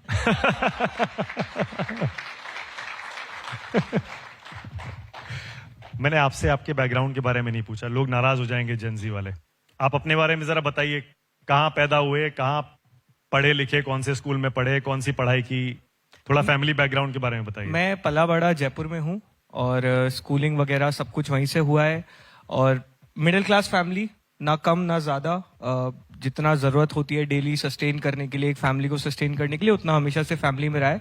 लेकिन मेरी फैमिली में एक अलग बात ये थी कि मेरी मम्मी की साइड की जो फैमिली है उसमें मेरे से पहले बहुत सारे लोग आईआईटी क्रैक कर चुके थे। तो एक अनसेड एक्सपेक्टेशन थी कि ये तो आईआईटी की तैयारी ही करेगा। और मेरी फादर के साइड से स्टोरी ये थी कि my father was very intelligent, chartered accountant की वो तैयारी कर रहे थे, लेकिन फाइनेंशियल सिचुएशन इस तरह से बनी कि वो अपनी सीए कंप्लीट कर नहीं पाए। तो दोनों साइड से हमेशा एक अंडरस्टैंडिंग थी कि एजुकेशन बहुत इंपॉर्टेंट है, पढ़ाई कर लो, उसके बाद जो इसको जो करना है वो करे। तो बचपन तो मेरा सिर्फ पढ़ाई में ही बीता है। मैं थोड़ी बहुत डिबेटिंग करता था, बट मोस्टली पढ़ाई में मैं ध्यान था। हाँ, 12th के बाद, जेई निकलने के बाद आईआईटी कानपुर जब मैं गया तो मैं एकदम खुद को फ्री कर लिया था। बहुत ज्यादा थिएटर में मैं इन्वॉल्व था, स्टूडेंट सेनेट, हमारी स्टूडेंट पॉलिटिक्स काफी एक्टिव थी आईआईटी कानपुर में। तो I was very active in politics. उसके बाद आप चले गए एलएससी? उसके बाद मैं मैकेंजी में जॉब किया 2 साल एज अ कंसल्टेंट। और तब मेरे को पता नहीं था कि एग्जैक्टली कब मैं वापस पब्लिक लाइफ में आऊंगा। ये बहुत क्लियर हो गया था क्योंकि मैं स्टूडेंट पॉलिटिक्स में काफी एक्टिव था आईआईटी कानपुर में, कि मेरे को पब्लिक लाइफ में ही इवेंचुअली आना है। लेकिन मैकेंजी में एक प्रोजेक्ट था, उत्तर प्रदेश के किसी गांव में हम लोग घूम रहे थे और हेल्थ का एक प्रोजेक्ट था, और हम लोग एकदम सूट बूट पहन के एज कंसल्टेंट्स वहां पे जा रहे हैं। सरपंच साहब को ज्ञान दे रहे हैं कि आपके हेल्थ सेंटर में ये दिक्कत है, वो दिक्कत है। तो सरपंच साहब ने ना हमको बस ये बोला कि यार तुम बस कुछ भी करके हेल्थ सेंटर बना दो और फीता तुमसे कटवाऊंगा मैं। हाँ। तो उस दिन वो बबल टूट गया मेरा। उस दिन मेरे को लगा कि actually if I think of it, मैं कुछ भी कर लूं ना, अभी ये सब सेंटर में नहीं चेंज कर सकता। The only way I can probably do it is through politics. अब काफी लोग ये बोलते हैं कि ब्यूरोक्रेसी में क्यों नहीं गए, खुद का एनजीओ खोल सकते थे। तो ब्यूरोक्रेसी में मेरी सबसे बड़ी प्रॉब्लम थी कि इनको भी ऊपर से ऑर्डर आ रहे हैं, और अगर इनके ऊपर जो व्यक्ति बैठे हैं उनका दिमाग खिसका हुआ है तो ये कुछ नहीं कर पाएंगे। सबसे ज्यादा पॉलिटिक्स में लगता है सबसे पहले यही जाएंगे, इनकी बातों से लग रहा है अभिजीत। मुझे आज पता चला तू इतना अच्छा क्यों बोलता है।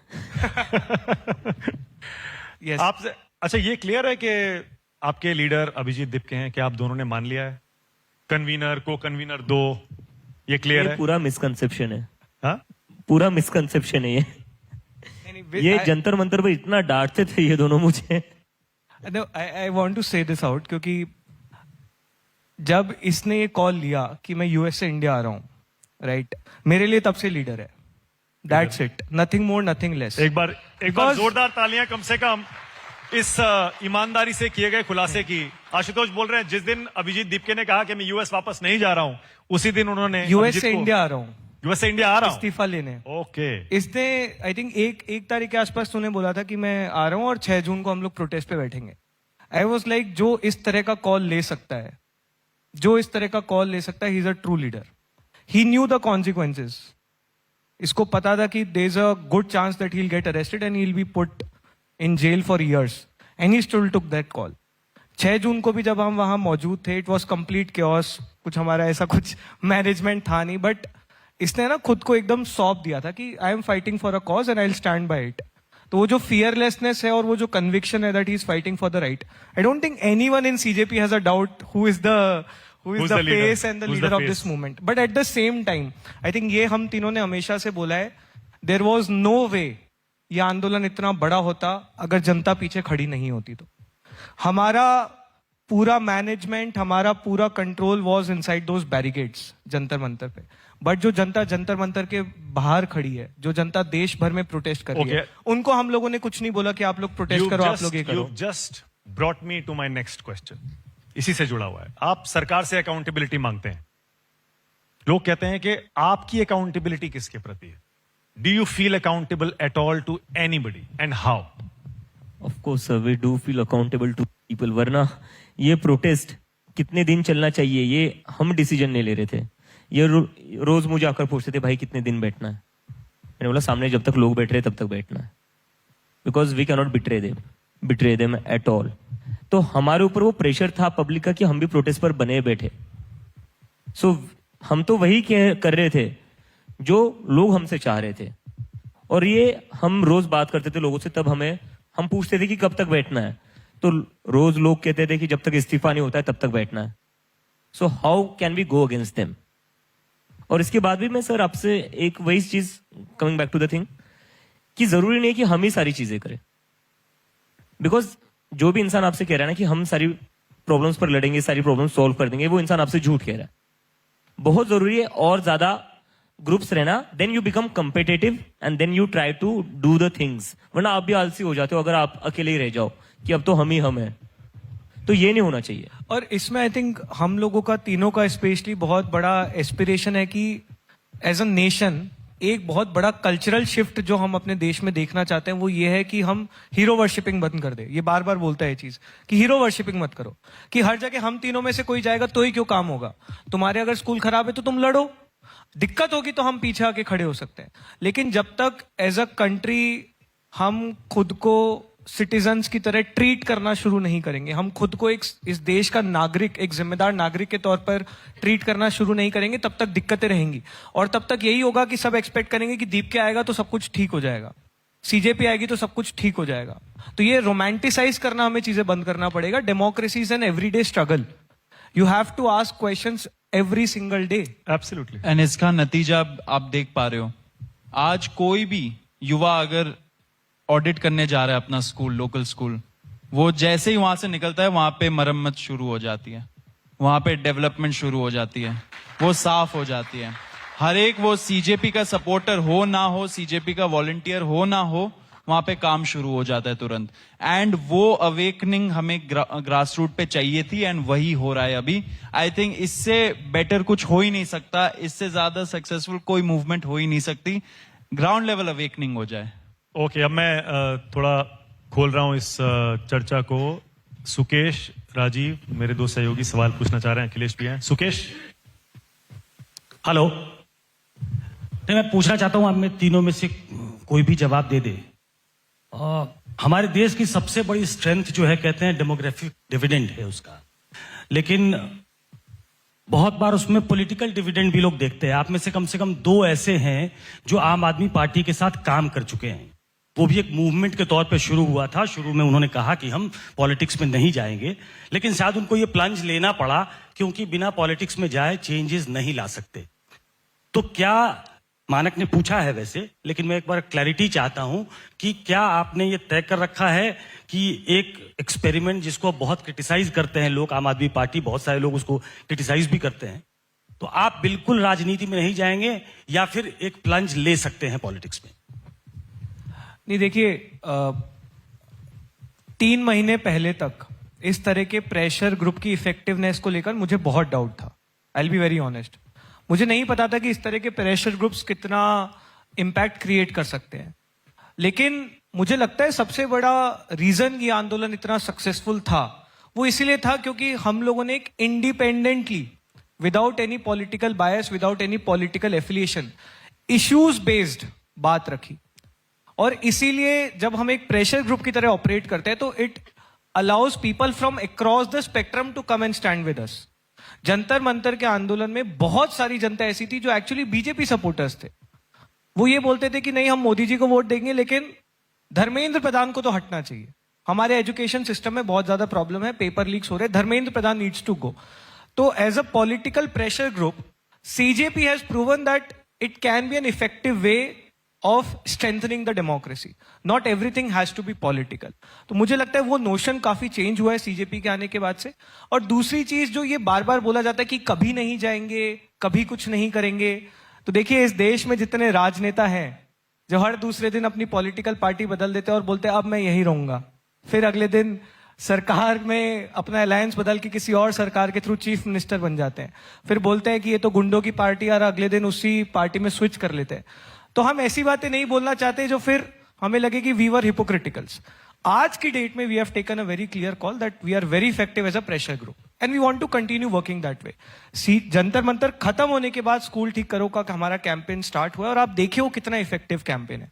आज पूरे देश में सरकारी स्कूलों की बात हो रही है और वो हर स्टेट में हो रही है, हर पॉलिटिकल आइडियोलॉजी के लोग कर पा रहे हैं, और वो सिर्फ इसीलिए हो पा रहा है क्योंकि ये एक इंडिपेंडेंट प्रेशर ग्रुप है जो बहुत इश्यूज बेस्ड बात कर रहा है। ये बहुत अच्छा इनिशिएटिव है, हम सब चाहते हैं कि स्कूल्स ठीक हो। एक दूसरा सवाल उससे जुड़ा हुआ, आरोप ये लगता है आप पे, और आपने कहा कि अधिकतर प्रदेशों में सरकार उनकी है तो अकाउंटेबिलिटी भी उनकी होगी, लेकिन आप लोग बहुत अवेयर हैं तीनों, करीब 60 साल 6 दशकों तक इस देश में कांग्रेस का शासन रहा है। हम 80 साल में जहां पहुंचे हैं, आपको इस 12 साल से अगर उसकी तुलना करिए तो आपको लगता है कि कांग्रेस ने भी वो नहीं किया जो उनको करना चाहिए था? सर मुझे लगता है कांग्रेस ने जो नहीं किया है उसके लिए कॉन्सिक्वेंसेस झेल लिए 2014 में, तो उनको तो खामियाजा भुगतना पड़ा ना, और इसीलिए तो इनको जिताया था। तो आप ये मत बताइए कि उन्होंने क्या किया है, उन्होंने जो किया उसका खामियाजा उन्हें भुगतना पड़ा। आपके पिछले 12 साल में क्या हो रहा है वो बताइए ना, हमें आगे बढ़ना है या पीछे जाना है? आपने 2 मंत्रियों के साथ बातचीत की सरकार में, आपको लगता है कि इस सरकार में कुछ अच्छे लोग भी हैं, कुछ अच्छा करना भी चाहते हैं, वेल मीनिंग लोग हैं, या फिर जो एक नोशन है कि 2 लोग ही पार्टी चलाते हैं, एक आदमी ही इंपॉर्टेंट है, या फिर कुछ वेल मीनिंग लोग हैं जिनको आप पसंद करते हो? सर अभी तो हम मतलब ऐसा किसी को पर्सनली जानते नहीं कि पसंद करे, लेकिन मुझे लगता है कि जरूर होंगे, लेकिन क्या उन्हें वो फ्रीडम मिलता है? क्या बीजेपी के जो लोग हैं क्या वो खुद उतना उन्हें फ्रीडम मिलता है अपनी ही पार्टी में? उनके पीछे भी तो डर होगा, अगर मैं ज्यादा बोल लूंगा तो मेरे पीछे भी ईडी या सीबीआई लग सकती है, उनके अंदर भी तो डर होगा। इसमें ये भी बोल दूंगा, मैं तो जर्नलिस्ट भी रहा हूं, मैं तो बात भी करता हूं, बीजेपी में भी कुछ लोगों से मैं बात करता हूं। बहुत फ्रस्ट्रेशन है बीजेपी के अंदर भी, बीजेपी के लीडर्स का, उनको भी वो फ्रीडम नहीं मिलता जिसके बारे में हम लोग बात कर रहे हैं। तो बहुत अच्छे लोग होते हैं सब जगह, उनको कितना साइडलाइन किया जाता है, उनको कितना एम्पावर किया जाता है, वो उसके लीडरशिप पे डिपेंड करता है उस पार्टी के।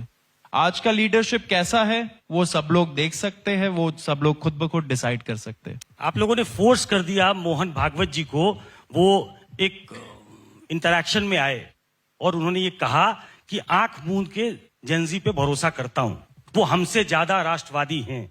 तो आपको लगता है कि ये प्रेशर में उनको झुकना पड़ा, या फिर ये जेन्युइन सा कंसर्न है उनका, जो वो शायद मैसेज देना चाहते हैं कि नहीं, जैसे ट्रीट कर रहे हो आप युवाओं को वैसे ट्रीट मत करो? मुझे लगता है कहीं ना कहीं बीजेपी ने मोहन भागवत जी का भी सुनना बंद कर दिया है, आरएसएस का भी सुनना बंद कर दिया है, क्योंकि एक तरह मोहन भागवत जी कहते हैं कि नहीं, जेनजी राष्ट्र विरोधी नहीं है, उनके कंसर्न्स जेन्युइन है, और दूसरी तरफ बीजेपी के जो नेशनल प्रेसिडेंट है जो अभी अभी आए, जुम्मा कितना 1-2 महीना हुआ है, वो आकर कह रहे कि नहीं ये लोग वायरस है। अरे मोहन भागवत जी आपके मेंटोर है, उनकी सुनिए थोड़ा, आपके लिए अच्छा होगा। आप 12 साल में इतने बड़े हो गए कि आप अब आरएसएस की नहीं सुन रहे हो। 12 साल हुए आपको, और नितिन नवीन जी तो अभी 1-2 महीना पहले आए। वहां पर आप मोहन भागवत की नहीं मान रहे हो, सीट हार गए। बांकीपुर हार गए, तो इसका मतलब कुछ हुआ होगा इफेक्ट उनके बयानों की वजह से। तो मुझे लगता है कि नितिन नबी जी को थोड़ी मोहन भागवत जी की इज्जत करनी चाहिए, आरएसएस की थोड़ी इज्जत करनी चाहिए, क्योंकि ये आरएसएस का काडर है जो बीजेपी को जिताता है। एक इनक्विजिटिवनेस और है मेरे अंदर, वो सिर्फ पूछ लेता हूं।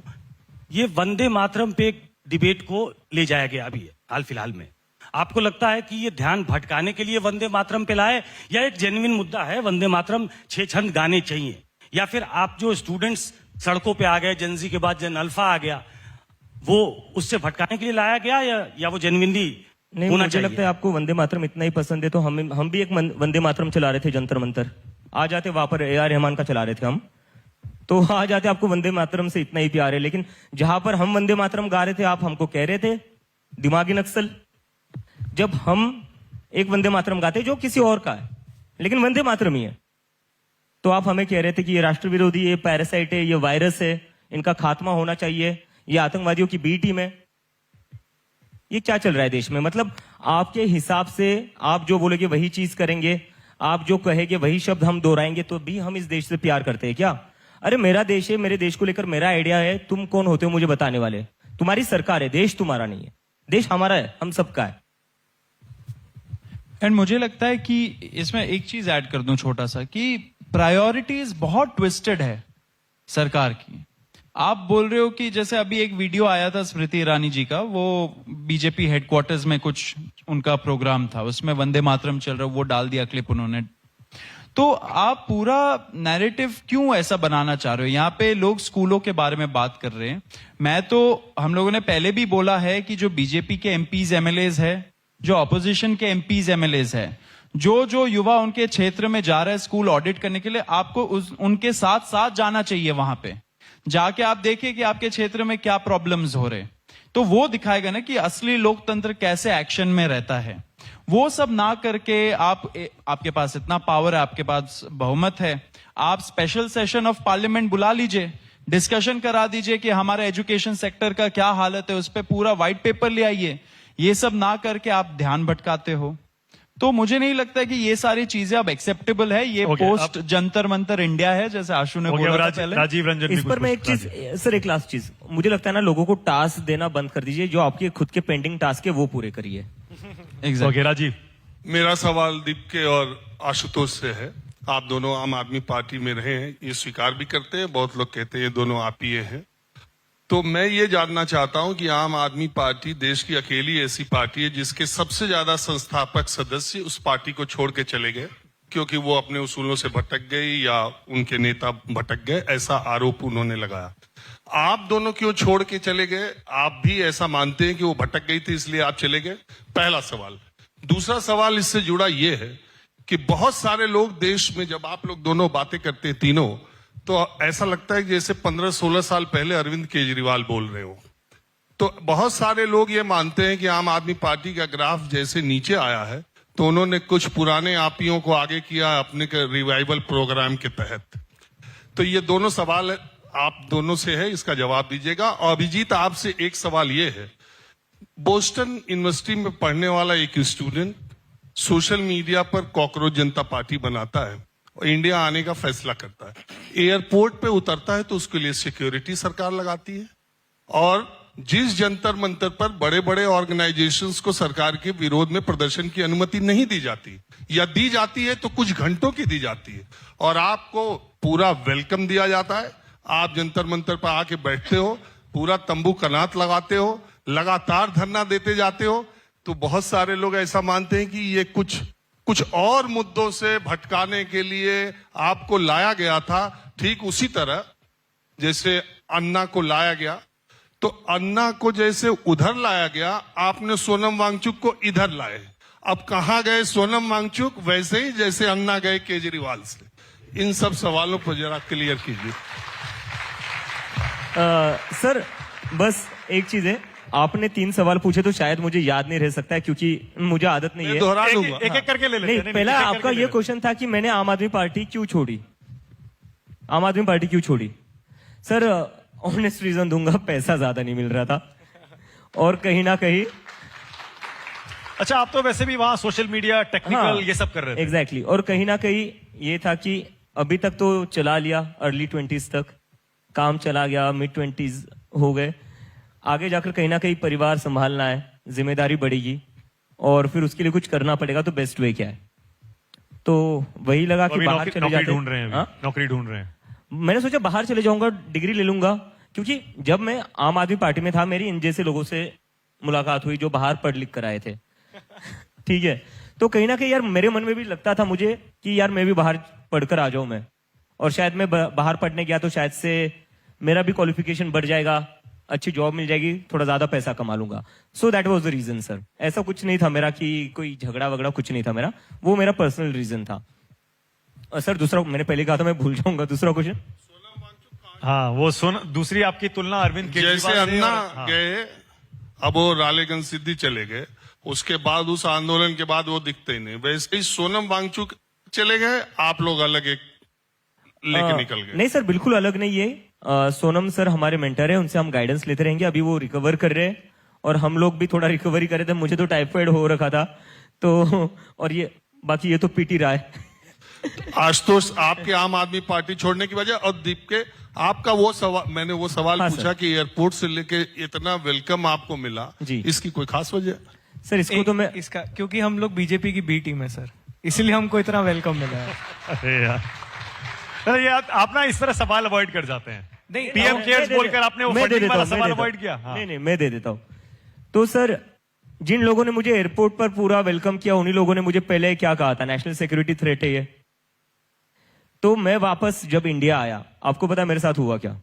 ये अभी तक स्टोरी कहीं बाहर नहीं आई है, क्योंकि ये कभी पूछा नहीं गया कि हुआ क्या एयरपोर्ट पर। मैं एयरपोर्ट पर आता हूँ, एयरपोर्ट फ्लाइट के अंदर एक स्टाफ आता है, कहते अभिजीत दीप के। मैंने बोला यस, कहते चलिए साथ में। मैंने बोला हो गया, तिहाड़ चलना है अब यहाँ से। तो मैंने बोला कि सर एक बता सकते हो कहाँ लेकर जाओगे, लाइक घर पर फोन करके बताना है। तो कहते नहीं सर, हम एयरवेज के स्टाफ से, एयरलाइंस के स्टाफ से, हम पुलिस वाले नहीं है। तो मैंने बोला अच्छा। तो फिर थोड़ा रिलीफ फील हुआ। तो फिर उसके बाद वो सारे मेरा इमिग्रेशन 5 मिनट में कर दिया उन्होंने। मैं भी सरप्राइज था सर, जब भी मैं इंडिया में आता था मुझे 1-1.5 घंटा लगता था इमिग्रेशन के लिए। उस दिन मेरा 5 मिनट में इमिग्रेशन करवा दिया इन लोगों ने। और फिर मुझे कॉर्नर में जो रूम था वहां लेकर गए, जहां थे 10-15 पुलिस ऑफिसर्स। तो वो देखकर मुझे लगा हो गया, दिस इज इट, यहां से मैं जा रहा हूं तिहाड़। तो मैं जैसे ही अंदर चला गया रूम में, तो मैंने कहा हेलो सर, सारे कहते अभिजीत जी आप आ गए। मैंने कहा फिर सर अरेस्ट हो रहा हूं मैं, बता दीजिए घर पर एक बार आखिरी बार बात कर लेता हूं। तो कहते अरे नहीं, आपको क्यों लग रहा है हम आपको अरेस्ट करने आए? तो मैंने पूछा फिर ये सब, तो कहते नहीं हम तो आपको परमिशन देने आए। तो मैं खुद सरप्राइज, ये क्या हो रहा है? तो मैंने कहा परमिशन मिल रही है मुझे? कहते हाँ, बस पुलिस थाने के सामने धरना मत दे देना, आप सीधा जंतर मंतर चले जाना। तो मैंने कहा ठीक है, ये तो बहुत अच्छी बात है। तो मैं भी बहुत खुश हो गया, और लेकिन मन में डाउट था, दिल्ली पुलिस कब से इतनी अच्छी हो गई?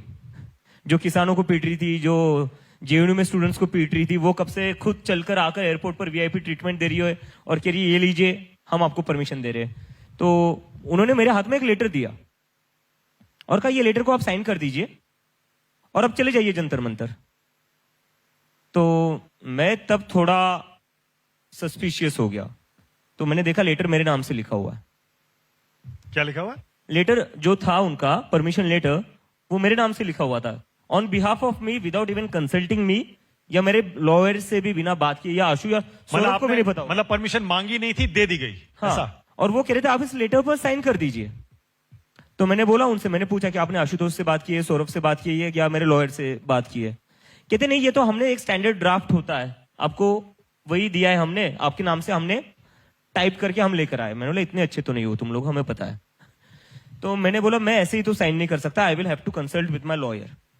तो मैंने फिर जो वृंदा ग्रोवर मैम है उनको मैंने कॉल किया।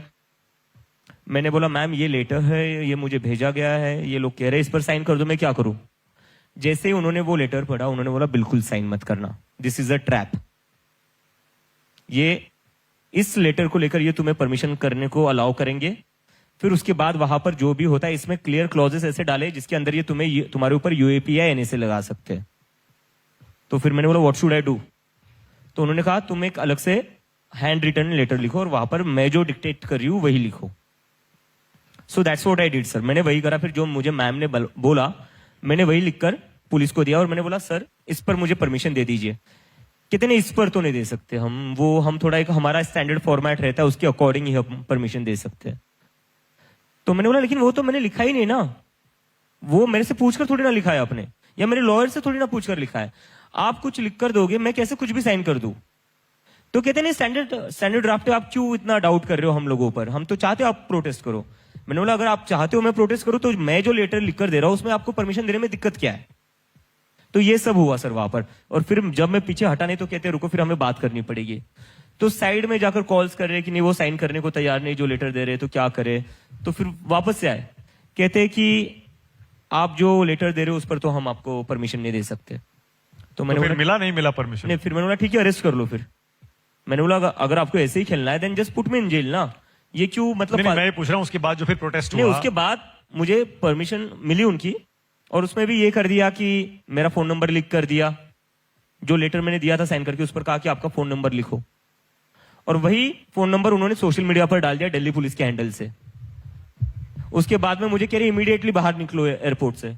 मैंने बोला मुझे लग रहा था कि इमिग्रेशन के लिए 1-1.5 घंटा लगेगा, तो मैंने जो आशु है मैंने उसको बोला था कि 9 साढ़े 9 बजे मुझे पिक करने आना। अभी 8 बज रहे, मैं बाहर कहाँ जाऊंगा। मैं 1 साल बाद अपने देश में आ रहा हूं और ऐसी तो सिचुएशन। दिल्ली में कोई दोस्त नहीं था? नहीं, मैंने किसी को यार हर किसी को ये लग रहा था ये तो जेल जाने वाला है या इसको तो पकड़ने वाले। सो सारे लोग थोड़ा हेजिटेट कर रहे थे, ये रियलिटी है। तो मैंने बोला मैं ऐसे ही कैसे बाहर चले जाऊं। तो वहां पर फिर पुलिस वालों की और एयरलाइंस वालों की थोड़ी बहस हो गई। एयरलाइंस वाले भी कह रहे थे नहीं ही इज आवर कस्टमर, ये अभी बाहर नहीं जा सकता, बाहर बहुत ज्यादा लोग हैं, सो अब भाई हमारी रिस्पॉन्सिबिलिटी है जब तक ये एयरपोर्ट पर है। लेकिन पुलिस वाले कह रहे नहीं आपको तुरंत बाहर निकलना पड़ेगा। मैंने कहा जब तक आशुतोष मुझे लेने नहीं आता मैं बाहर नहीं जाऊंगा। तो फिर मुझे पूछा कौन सी गाड़ी में बताओ, तो मैंने गाड़ी का नंबर बता दिया। तो कहते क्यों नहीं आ पा रहा, मतलब ट्रैफिक में फंसा है। तो कहते अभी हम ट्रैफिक क्लियर करवा देते ये चीज। आशुतोष हाँ, आप लेने गए थे? एग्जैक्टली। अच्छा आप गए थे? यस। आशुतोष और मेरा कजन आया था। तो उसके बाद इन लोगों ने बोला कि अच्छा नहीं कोई बात नहीं, हम उनकी ट्रैफिक क्लियर करवा देते ताकि वो जल्दी आ पाए। तो मैंने बोला ठीक है बुला लीजिए। और बाद में मैं देखता क्या हूं ट्विटर खोलकर अभिजीत दीपके ने मांगी वीआईपी ट्रीटमेंट। अच्छा, मैं ट्विटर खोल रहा हूँ, थोपी गई थी वो सिक्योरिटी। आपके चैनल पर चल रहा था सोर्सेस के थ्रू अभिजीत दीपके ने, और कई सारे मीडिया चैनल्स चला रहे थे क्योंकि आप लोगों को आइडिया नहीं था। मैं ऐसा कि मुझे आप एयरपोर्ट से हकालने पर लगे हुए कि जल्दी से पहुंच जा तू जंतर मंतर, और खुद ही बोल रहे हो कि नहीं जो ट्रैफिक में गाड़ी फंसी है आपकी हम वो निकाल देते हैं जो आपके दोस्त आपको लेने आने वाले। और दूसरी जगह आप खुद न्यूज प्लांट करवा रहे हो अभिजीत दीपके ने मांगी एयरपोर्ट पर वीआईपी ट्रीटमेंट। और बाद में मैंने बात करी वृंदा ग्रोवर से, न्यूज चली वृंदा करात से बात करी, ये तो लेफ्टिस्ट है। तो ये सरकार ये सारी हरकतें कर रही थी उस दिन भी। और जब मैं जंतर मंतर पहुंचा, मेरा टाइम था वहां पहुंचने का जो हमने डिसाइड करा था। नहीं डिसाइड तो किया नहीं था, मुझे लगा मैं जेल जा रहा हूं। इसका मुझे कॉल आया था जब मैं लंदन में मेरा लेओवर था, तो ये बोलता है भाई प्लान क्या। मैंने बोला मैं जा रहा हूं जेल, तुम अपना देख लो। बस बोल देना, कुछ सपोर्ट में बोल देना। तो 10 साढ़े 10 बजे का प्रोटेस्ट था, मैं पहुंच गया 8:30-9 बजे। मैं देख रहा हूं लोगों से पहले जो 10 बजे का प्रोटेस्ट है मीडिया वहां पर सारी आ खड़ी है। मीडिया आती है, विजुअल्स कैप्चर कर रही है, अभिजीत दीपके पहुंच गए जंतर मंतर, लेकिन जनता नहीं आई समर्थन में, प्रोटेस्ट फेल हो गया। तो पहले दिन से स्ट्रेटेजी ये थी कि अगर उनको पता था अरेस्ट कर देते बड़ा मुद्दा बन जाता। स्मार्ट लोग है ना सर, इतने सारे चुनाव ऐसे थोड़ी ना जीतते हैं, पता है टेढ़े काम कैसे करने हैं। अब आशुतोष वही सवाल का जवाब। सर देखिए हम लोगों का आम आदमी पार्टी का एफिलिएशन सबको पहले से बहुत क्लियर है। हम वो लोग नहीं जो ट्वीट्स डिलीट करते हैं। We have been very open about our affiliation. अभी परसों मैंने देखा राजस्थान में जब से हम लोग ये काम कर रहे हैं, तो पहला जो मेरा आंदोलन था, डोल का बाढ़ एक जंगल है जयपुर में, उसको लेकर हमने यहाँ का आंदोलन किया था। तो वो आंदोलन के दौरान डोटासरा जी और जूली जी वो विजिट करने आए थे, तो वो फोटो लगा के बोल रहे ये तो कांग्रेस की भी टीम है। मैंने बोला बस कांग्रेस ही बच रहा था, क्योंकि बीजेपी की बी टीम पहले दिन बोल दिया था, आम आदमी पार्टी की बी टीम बोल दिया था, कम्युनिस्टों की बी टीम बोल दिया, अब बीजेपी कांग्रेस बच रहा था, कांग्रेस भी हमने कवर कर लिया है। तो हम सब पार्टियों की बी टीम है, लेकिन जिस पॉलिटिकल पार्टी में कांग्रेस, आम आदमी पार्टी, शिवसेना से टूट टूट कर एमएलएस गए हैं, जो एक्चुअली प्रैक्टिकली स्पीकिंग ऑपोजिशन की बी टीम है, ये पॉलिटिक्स में पक्का जा रहा है। ऑपोजिशन की बी पक्का टीम जा है रहा है। BJP technically. By that definition BJP is the B team of all the entire opposition are of this उन्होंने सवाल कंट्री। पूछा, आपने आम आदमी पार्टी क्यों छोड़ दी? आम आदमी पार्टी छोड़ने का कारण सर बहुत सिंपल था। दिल्ली इलेक्शंस जब खत्म हुए थे उसके बाद आई वाज वेरी क्लियर कि मेरे को राजस्थान में काम करना है, कि हम बहुत बड़ी बड़ी बातें करेंगे लेकिन पहले अपना घर सुधारना है। और उस समय पार्टी की पॉलिटिकल प्रायोरिटी में नहीं था राजस्थान, तो I just wanted to continue working in Rajasthan and I felt कि I will be more effective if I work independently. और उसी तरह से फिर मैंने राजस्थान में काम करना स्टार्ट किया, अलग अलग आंदोलन किया और तब सीजेपी हो गया। ओके, अखिलेश आपसे मेरा सवाल है, साहिल लोचब नाम सुना होगा आप लोगों ने, जिन्हें पैलेट गन से चोट लग गई थी। जी। तो उसके बाद ऐसा लगा कि उनकी पूरी लड़ाई राहुल गांधी लड़ते हुए नजर आए, यहां तक कि एफआईआर दर्ज करवाने के लिए थाने के बाहर पहुंचना, धरना देना, सारी चीजें। तो क्या आप लोगों ने उस लड़ाई को छोड़ दिया, साहिल लोचब के साथ खड़े नजर नहीं आए क्योंकि प्रदर्शन के दौरान ही उनको गोली लगी थी? ऐसा कहा जा रहा है, जो आरोप है, क्योंकि आप ही लोगों के साथ थे वहां पर। दूसरी चीज, क्या आप ये मानते हैं कि राहुल गांधी भी युवाओं की लड़ाई लड़ रहे हैं? सर इसमें एक तो मैं एक चीज क्लियर कर देना चाहता हूँ, लाइक एक मिसकंसेप्शन है। आप कॉकरोच जनता पार्टी जो 2 महीने पहले एग्जिस्ट भी नहीं करती थी, उससे क्या एक्सपेक्ट कर रहे हो? वो एक फुल फ्लेज पॉलिटिकल पार्टी की तरह फंक्शन करे, जिसके पास सारे रिसोर्सेस है, जिसके पास सारी मैन पावर है। हम कोशिश कर रहे हैं ज्यादा से ज्यादा लोगों की मदद करने का, हम कोशिश कर रहे हैं कि to be there for everybody. लेकिन सर आपको भी समझना पड़ेगा कि हम है कितने लोग, कोर टीम अपनी कितनी 15 लोगों की है, अपने वॉलंटियर्स।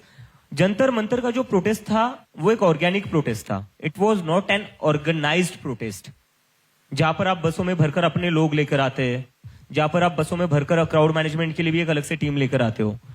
तो we are very short of resources, we are very short of people. और हम अभी एक्सपांड कर रहे हैं, अभी हम हमारी टीम्स फॉर्म कर रहे हैं, हम ऑर्गेनाइज्ड कहीं से भी नहीं है, अभी हम वो कर रहे हैं। तो ऐसा नहीं कि हमने उन लोगों को छोड़ दिया है, लेकिन सर हम उन लोगों के साथ खड़े, लेकिन हमारी लिमिटेशंस ये है कि आज हमारे पास वो रिसोर्सेस नहीं है, हमारे पास मैन पावर नहीं ठीक है, ओके, जिसकी वजह से हम सारे लोगों की हेल्प कर पा रहे अब हैं। मैं बस दूसरा हिस्सा, राहुल गांधी युवाओं की लड़ाई लड़ रहे हैं, मानते हैं आप? मुझे लगता है सभी को लड़नी चाहिए, वो भी लड़ रहे हैं, सभी को लड़नी चाहिए। ओके, मैं जल्दी से अब एक रैपिड फायर राउंड करना चाहता हूं आपके साथ। थोड़ा ट्रिकी भी हो सकता है but quick fun. All right, rapid fire round with Abhijeet Dipke, Saurabh Das and Ashutosh Ranka. पहला सवाल, देश का बेस्ट प्राइम मिनिस्टर अब तक का आप किसे मानते हैं? Jawaharlal Nehru, without a doubt. Of course Nehru ji सबसे Okay. कूल भी, कूलेस्ट। और देश का बेस्ट चीफ मिनिस्टर अब तक का आप किसे मानते हैं?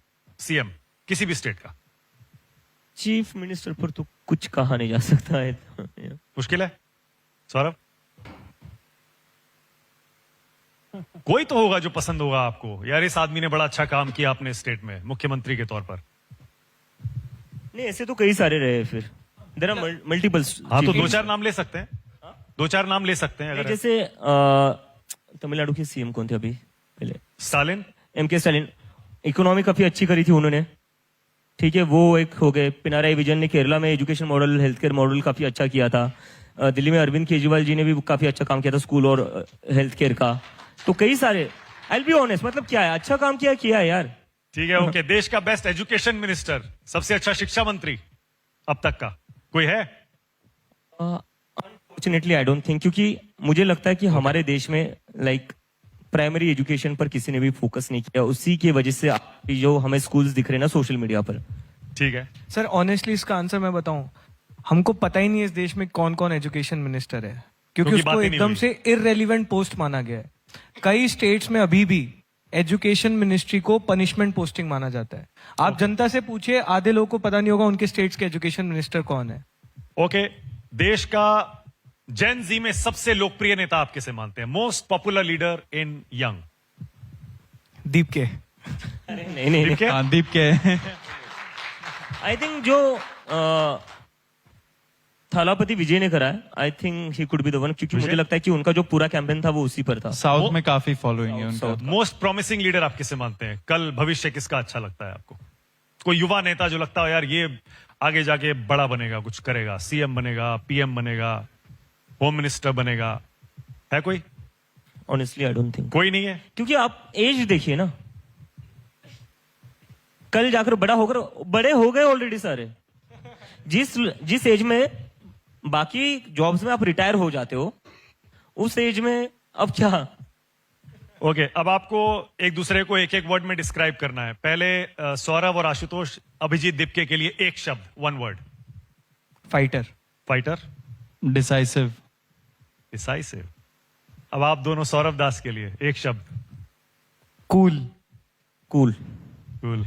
अब आशुतोष के लिए दोनों एक एक शब्द। Statesman. Very calm and compose. मुझे ये इसकी चीज बहुत अच्छी लगती है। और सौरभ का आर्टिकुलेशन और अशु का काम एंड कंपोज, आई विश मेरे में वो होता। दीपके की सबसे अच्छी बात कौन सी है और सबसे बुरी बात कौन सी है? सबसे अच्छी बात डरता नहीं है। ये बुरी है अच्छी है? डरता नहीं है, अच्छी बात है। बुरी बात है कि वो हमारी कम सुनता है। वैसे जो दोस्ती है वो अब ऐसी हो गई है, तगड़ी के जान भी दे देंगे टाइप, बोल सकते हैं? हम तो वही कर रहे थे पूरा टाइम कि डे भाई वन से मैं- वही चल रहा है। डे वन से वही कि मैं चला जाऊं तो तू संभाल लेना। नहीं, और हम लोग जब 6 जून को थे वहां पर, हम तीनों ही आसपास ही खड़े थे, तो हमें एक पॉइंट के बाद लग रहा था कि हाँ कुछ भी हो सकता है ना। हमें नहीं पता कि इन लोगों ने बाहर के लोग भेजे हैं, वो कुछ हमारे अगेंस्ट कुछ कर दे। तो आई थिंक हम लोग प्रिपेयर थे कि अब जो भी होगा साथ झेलेंगे, बस साथ रहना है, छोड़ना नहीं है। ओके, सबसे बुरी आदत कौन सी है अभिजीत की? बोल दिया मैंने। अच्छा, ओके। नहीं, और कोई हो इरिटेट करती हो आपको, और कुछ है? इसका अटेंशन स्पैन बहुत कम है। कम है? बहुत कम है इसका अटेंशन स्पैन। मतलब इससे फोन पे आप बात करना, टेक्स्ट करना इज अ हेडेक। तो इसके लिए हमें स्पेशली कई बार वीडियो कॉल रखने पड़ते हैं कि दीप के अटेंटिव रहे उस समय। ओके, अब मैं कुछ नाम लूंगा, आपको एक शब्द में बताना है आप उसके बारे में क्या सोचते हैं। नरेंद्र मोदी। आप अच्छा, Narendra Modi. I will take one word, आप उस शख्स के बारे में क्या सोचते हैं, एक शब्द में बताना है। Best skin care. से अगेन, क्या बोला? ओह, बेस्ट स्किन केयर बोल रहे। Best skin care. Skin care. Best PR also. Best actor. पर उनकी पॉपुलैरिटी आपको पता है? Of course. ऑफ कोर्स पता है ना? मतलब ये उसी का तो पार्ट है ना, PR, स्किन केयर और तभी तो पॉपुलैरिटी मिलती है। Rahul Gandhi. Good person. Fit. Very rarely All right. Seen in politicians. All right, okay, thank you so much Abhijeet Deepke, Saurabh Das और आशुतोष रांका इस मंच पर आने के लिए। बहुत बहुत धन्यवाद आपका। जोरदार तालियां एक बार फिर से। Thank you.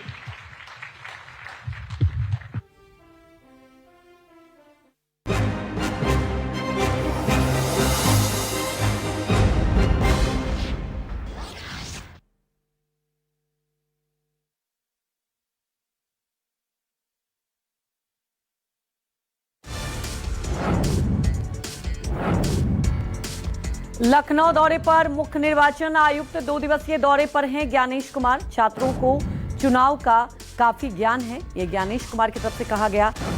लखनऊ दौरे पर हैं ज्ञानेश कुमार और उन्होंने कहा कि छात्रों की बात की जाए तो उन्हें चुनाव के बारे में काफी जानकारी है।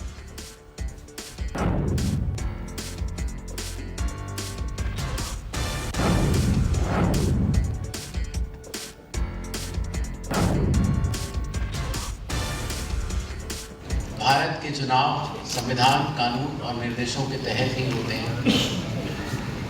भारत में जब मतदाता सूची बनती है तो उसका कॉन्करेंट ऑडिट सभी राजनीतिक दलों के बूथ लेवल एजेंट्स करते हैं। जब पोलिंग होती है, पोलिंग का कॉन्करेंट ऑडिट भी कैंडिडेट्स के पोलिंग एजेंट करते हैं। और उसी तरीके से जब काउंटिंग होती है तो काउंटिंग के समय काउंटिंग का कॉन्करेंट ऑडिट कैंडिडेट्स के काउंटिंग एजेंट्स करते हैं। इसी पारदर्शी प्रक्रिया को छात्रों ने स्वयं देखा और मैं यूपी के मुख्य चुनाव अधिकारी नवदीप जी को धन्यवाद भी देता हूं, जिन्होंने इतना अच्छा आयोजन किया।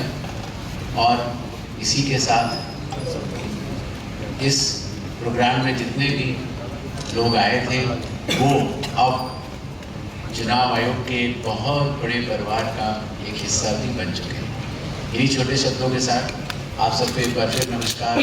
जय भारत, जय हिंद।